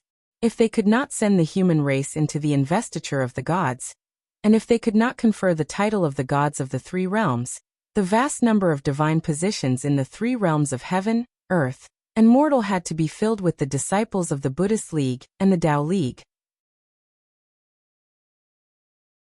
It was a number that made one's scalp go numb at the thought of it. In the original plan of the Buddhist patriarchs and Daozu, although the souls of most of the human soldiers were weak, the investiture of the gods had a divine ability that could transform all the blood essence and energy of the dead soldiers into their souls, and bring them into the investiture of the gods. In this way, these human soldiers could smoothly bear the power of the gods and be conferred the title of gods. But now they were forced to promise that they would not use the officials and countless soldiers of Diyu to be conferred the title of gods, which made their hearts ache. Xiongchan, one of the 24 founding emperors of Diyu, was actually the reincarnation of a venomous insect whose soul should have perished long ago. So, who else could it be? When Xiongchan recovered the memory of his previous life, he immediately took back control of the soul scatter bow, and used it to severely injure Zimei and Daozu, severely injuring Zimei and Daozu. In a short period of time, it would be impossible for Zimei and Daozu to fight anyone. Another example was the 1,080,000 celestial lords that the celestial court had planned. In the past, when the celestial court conferred the title of celestial lord, they would send the candidate's golden body into the natal star. As long as the candidate's fate and power merged with the natal star, he could become a celestial lord. But now, in order to possess the divine power, they had to send the candidate, Yuan Ling, into the core of the natal star through the investiture of the gods, to be tempered and tested by the star power.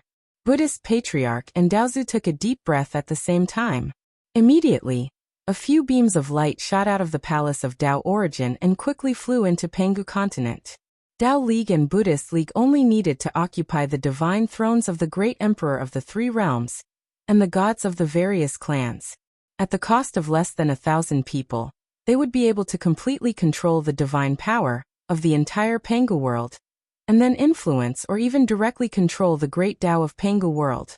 But now they were forced to promise that they would not send the humans of Diyu into the investiture of the gods, and they were not allowed to kill human soldiers to fill the ranks. In this way, they would have to pay the price of trillions of disciples to occupy the middle and lower divine thrones. All in all, Buddhist League and Tao League would have to pay a great price, and they would have to find ways to murder their own disciples to gather the number of people needed for the investiture of the gods. All of this was caused by the Wahuang clan, and the 7 Buddhist patriarchs and 9 Taoists were furious. They stared at each other for a while, then turned to look at the investiture of the gods at the same time. In this way, unless one had the cultivation base of a gold immortal, there was no way he could withstand the tempering of the natal star. Among the 1,080,000 celestial lords, there must be 1,080,000 gold immortals, and they must be the best among the gold immortals. Only then could they have the confidence to become celestial lords. The 7 Buddhist patriarchs looked like their mothers had just died, and the 7 Daozu looked like their fathers had just died. The dozen or so strongest almighty experts in Pangu world stared at the investiture of the gods with sad faces, only having the strength to sigh. Their sighs were mixed with violent coughs. Purple-browed Daozu, whose skin had turned pale green, was constantly swallowing spirit pills, coughing from time to time and spitting out mouthfuls of blood to show that he was still alive. The Buddhist patriarchs and Daozu ignored purple-browed Daozu's complaints at the same time. They had just lost some worldly possessions, and the most important thing now was not to care about these things. They had to think about it. If they did not send their own disciples into the investiture of the gods, or sent fewer of them into the investiture of the gods, then who else could they send into the gods other than the human race? At the thought of the immortals and Buddhist cultivators killed by the foreign fiend gods, the 7 Buddhist patriarchs and 9 Taoists wished they could tear the Wahuang clan into pieces. If the souls of those killed immortals and Buddhist cultivators could escape into the investiture of the gods, they would probably have fulfilled half of the requirements for godhood. However, when the foreign fiend gods killed them, they swallowed their flesh and souls together. Only a few of them were lucky enough to escape into the investiture of the gods. Among the treasures of the 7 Buddhist patriarchs and 9 Taoists, there were some extremely powerful treasures that were obtained through underhanded means, just like the soul-scattering bow. For these treasures, they had killed many chaos fiend gods. If the 24 emperors who founded Dayu, or the other important ministers of Dayu, were in the same situation as the venomous insects, it would be too terrible. Gently clapping his hands, Buddha Garding will said in a low voice, "The human race is not allowed to enter the investiture of the gods, but we can't really send all our disciples there either. Not to mention the others, there are trillions of nether soldiers and bailiffs guarding the netherworld. How many disciples do we have that can withstand such a huge consumption? Besides, if word gets out that we intentionally send our own disciples to their deaths, it would be too bad for us." It was not in the fundamental interest of the Buddhist patriarchs and Daozu to send their own disciples to the investiture of the gods. In their original plan, all the middle and lower godhoods in the investiture of the gods should be occupied by the civil and military ministers and soldiers of the human race.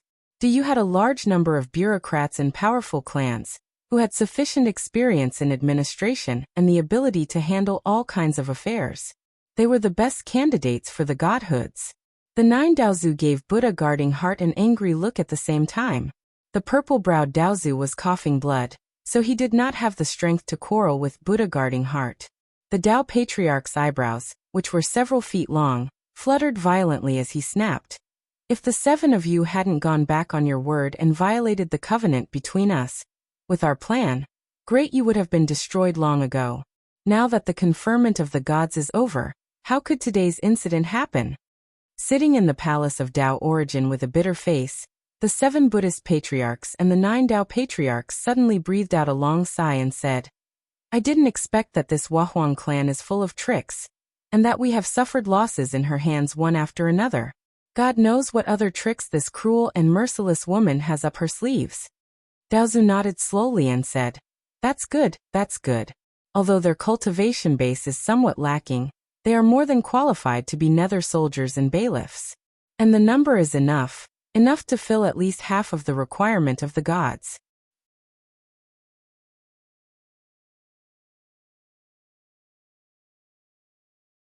Chapter 1100.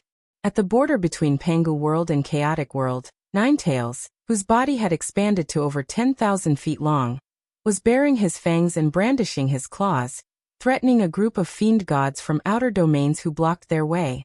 Standing on his back, Wuxia and his company looked coldly at the group of food in front of them, who had no idea whether they were dead or alive.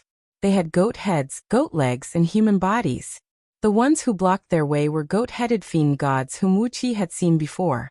They were holding huge bone hammers in their hands, and saliva was dripping from the corners of their mouths as they stared maliciously at Princess Zhonglu and Wuxia, who were standing next to Wuxia. These goat-headed fiend gods only had a piece of hide wrapped around their crotches, but at the moment, the hide was pushed up by something into a tall little tent. Obviously, they were plotting something bad. Princess Zhonglu and Wuxia were both beautiful. Princess Zhonglu had a noble and inviolable temperament, while Wuxia had a strange, mysterious, and alluring aura. Those who dared to plot against them were the leaders of the goat-headed fiend gods. As for those small fries, their eyes wandered up and down catfish, gold feather, silver feather, and Tu Xiaobai, while saliva kept dripping from the corners of their mouths. Apart from Tu Xiaobai, who was a vegetarian, catfish, gold feather, and silver feather were also staring greedily at the goat-headed fiend gods in front of them.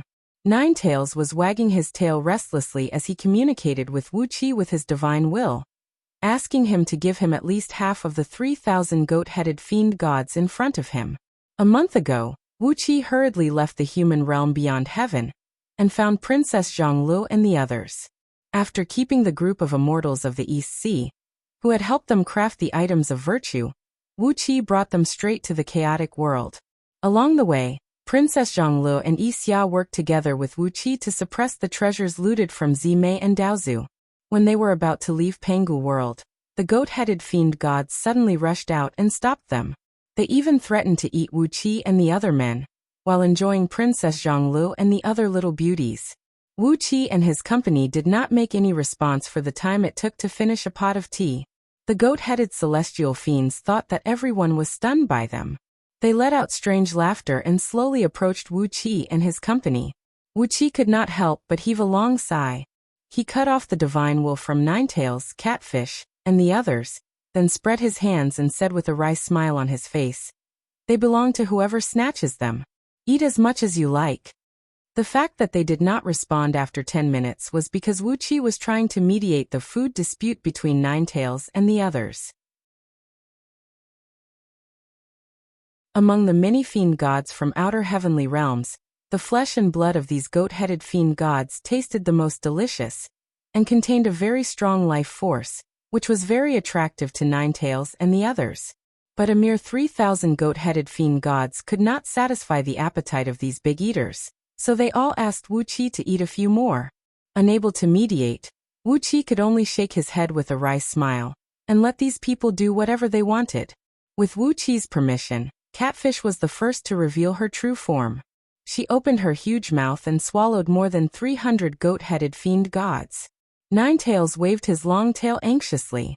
Countless dark shadows flickered in the void, and one fiend god after another was picked up by his tail and sent into his mouth, where he ate happily.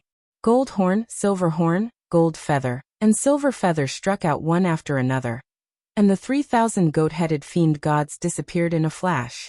Even Ao Buzin and Lord Xianxing were delighted to see the prey. They changed their divine abilities and fought for the delicious flesh and blood of these fiend gods. In just a few breaths of time, more than 3,000 fiend gods were devoured. After getting rid of the unlucky fools who blocked his way, Wuxia looked back at Pangu world, narrowed his eyes, and shook his head gently. He could not stay in this dangerous place for long. These Dao-fusing experts were plotting against each other, and even terrifying existences like world breakers had appeared one after another. Coupled with Panga's awakening, the situation in Pangu world would only become more and more complicated. Although Wuxia was not afraid, he had to think about the people around him. The loss of any one of them would make his heart ache. Clenching his fist and waving it a few times in the direction of Pangu continent, Wuxia murmured something under his breath, something along the lines of, "I'll be back sooner or later." Then he stomped on Ninetails, who was drooling, and the group transformed into a stream of light and rushed into the boundless chaos. With the Ninetails as their mounts, the dangerous chaotic world had become much safer. Wherever the Ninetails passed, the raging tides of chaos calmed down. The company traveled at high speed in the chaos without any danger, flying deeper into the depths of the chaos according to the impression in Wuxia's memory. Along the way, Wuqi carefully erased the traces left by the group. If they encountered any creatures in the chaos, they would be careful not to provoke them. If any unlucky ones accidentally saw Wuqi and the others, Wuqi would immediately kill them with a thunderous method. Their souls would be devoured by Wuqi with a mystic art in the scroll of stealing, and their bodies would be divided and eaten by Ninetails and the others. When he learned from Pangu that even the souls of those who were killed were not destroyed, and that some of their memories were still left in some of their origin soul particles, Wuqi would no longer use the old method to kill his enemies. He would not let even one of their origin soul particles slip away from his hands. He would absorb them all with a mystic art to strengthen his divine soul. Wuqi did not want the soul particles of these people to be absorbed by Pangu one day, and let him find his whereabouts. He and Pangu were not life and death friends. At most, they could be regarded as acquaintances. In Wuqi's heart, he was inexplicably wary of the unfathomable Pangu. The place he was going to was a place for his family, friends, and disciples to settle down. He could not tolerate any negligence. Ninetails had been flying in the chaos for half a year. This place was already extremely far away from Pangu world, so far that even Dao-fusing experts could not spy on Wuqi and the others with their divine sense, even if they tried their best. Wuqi directed the Ninetails to bypass countless natural obstacles in the boundless chaos. Suddenly, there was a bright light in front of them, and then 5 dark stars with a prismatic light appeared in front of them, with the distribution of the 5 elements. These 5 stars were extremely bizarre. The black light they emitted was full of bone-piercing coldness, and contained the power of death that could destroy all life. These stars were famous in the chaos, and the Chaos Fiend gods called them Black Death Stars. When Yuan Ling was still wandering in the chaos, even a supreme fiend god like Pangu did not dare to approach the Black Death Stars, for fear that the black light would corrode him for too long and destroy his fleshly body and soul. Carefully, Wuqi drove Ninetails to the center of the 5 Black Death Stars. He shook his head gently. The white rat who gave Wuqi the scroll of stealing was really extraordinary. He could not believe that he could come up with such an unimaginable method. This really amazed Wuqi. How did he find this method? And how did he find the secret location on the opposite side? After sighing with emotion for a while, Wuqi ordered everyone to sit cross-legged on Ninetails' back, carefully attaching their bodies to Ninetails' back. His hands kept performing incantation gestures, and countless black lights flashed rapidly on his fingertips. At the same time, the 5 Black Death Stars around him burst into a dazzling light. Wisps of black light formed the pattern of a grand universal teleportation formation, over 10,000 miles in diameter, around Ninetails. A large number of immortal stones flew out of Wuqi's sleeve, and embedded themselves on the formation. Accompanied by a faint rumble of thunder, the formation burst into a dazzling light.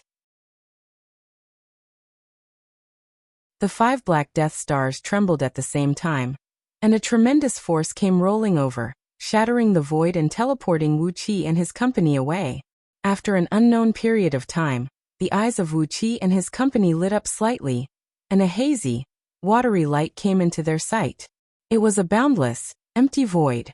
In the distance, a bean-sized star was shining brightly, but when the light reached here, it had become extremely dim. In a very distant place, a faint screen of light could be seen. Standing at the spot where Wuqi was standing, the screen of light, which was constantly changing between bright and dark, with countless glowing spots and ribbons moving about ceaselessly, had covered his entire field of vision. From left to right, from top to bottom, all he could see was this white screen of light, with no end in sight. Because there was no reference point, the light curtain seemed to be very far away from Wuqi and his company, but it also seemed to be very close at the same time. The confusion in their line of sight made them feel dizzy. If it were not for the fact that Wuqi and his company had extremely strong mental strength and a stable state of mind, they might have really passed out because of this light curtain. Where is this? Ao Biazin shook his big head, staggered to his feet, and looked around curiously. Wuqi pointed around.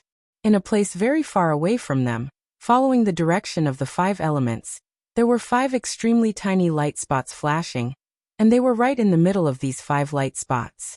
This is outside the primal chaos that we call the world of chaos. Wuxia said in a deep voice. Quack!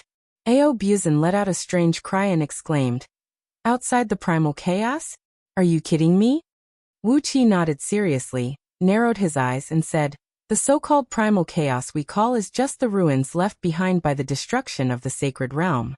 The sacred realm is not vast and boundless, but has its own boundary. Since that is the case, the primal chaos naturally has its boundary, and outside the primal chaos is naturally an even vaster world. Taking a deep breath, Wuxia could not help but be amazed by the white rat spirit. He let out a long sigh and said, that guy actually hid a cave of his outside the primal chaos. How lucky he was to find such a strange path. Heh, if my cultivation had not improved greatly, I really wouldn't have the guts to bring you guys here. Audiobook and the others were all amazed. They knew about the primal chaos, but they had always thought that the world of chaos was boundless. But now Wuxia had brought them outside the primal chaos, which was really amazing. Let's go, there's still a long way to go. Wuxia called out and drove Ninetails into the distance. He said in a deep voice, I have to admit that some creatures have a natural advantage when it comes to finding a cave to hide in. We are far inferior to them. Ninetail transformed into a stream of light that traversed the void. After trekking arduously in the void for more than 3 months, a fog-like star field appeared in front of them. There were about hundreds of billions of stars of different sizes dotted this nebula in a picturesque manner. Wuxia used a restrictive spell to summon a cloud of mist and shroud them, while Ninetails carefully flew into the starry region. You're tuning in to the Limei's Wuxia Whispers YouTube channel. We're so grateful for your support, and don't forget to subscribe to join us on this incredible journey through captivating stories. Your generosity through donations truly makes a world of difference, as it's the primary source of revenue that allows me to expand and enhance this channel for you. Thank you from the bottom of my heart for being a part of this adventure.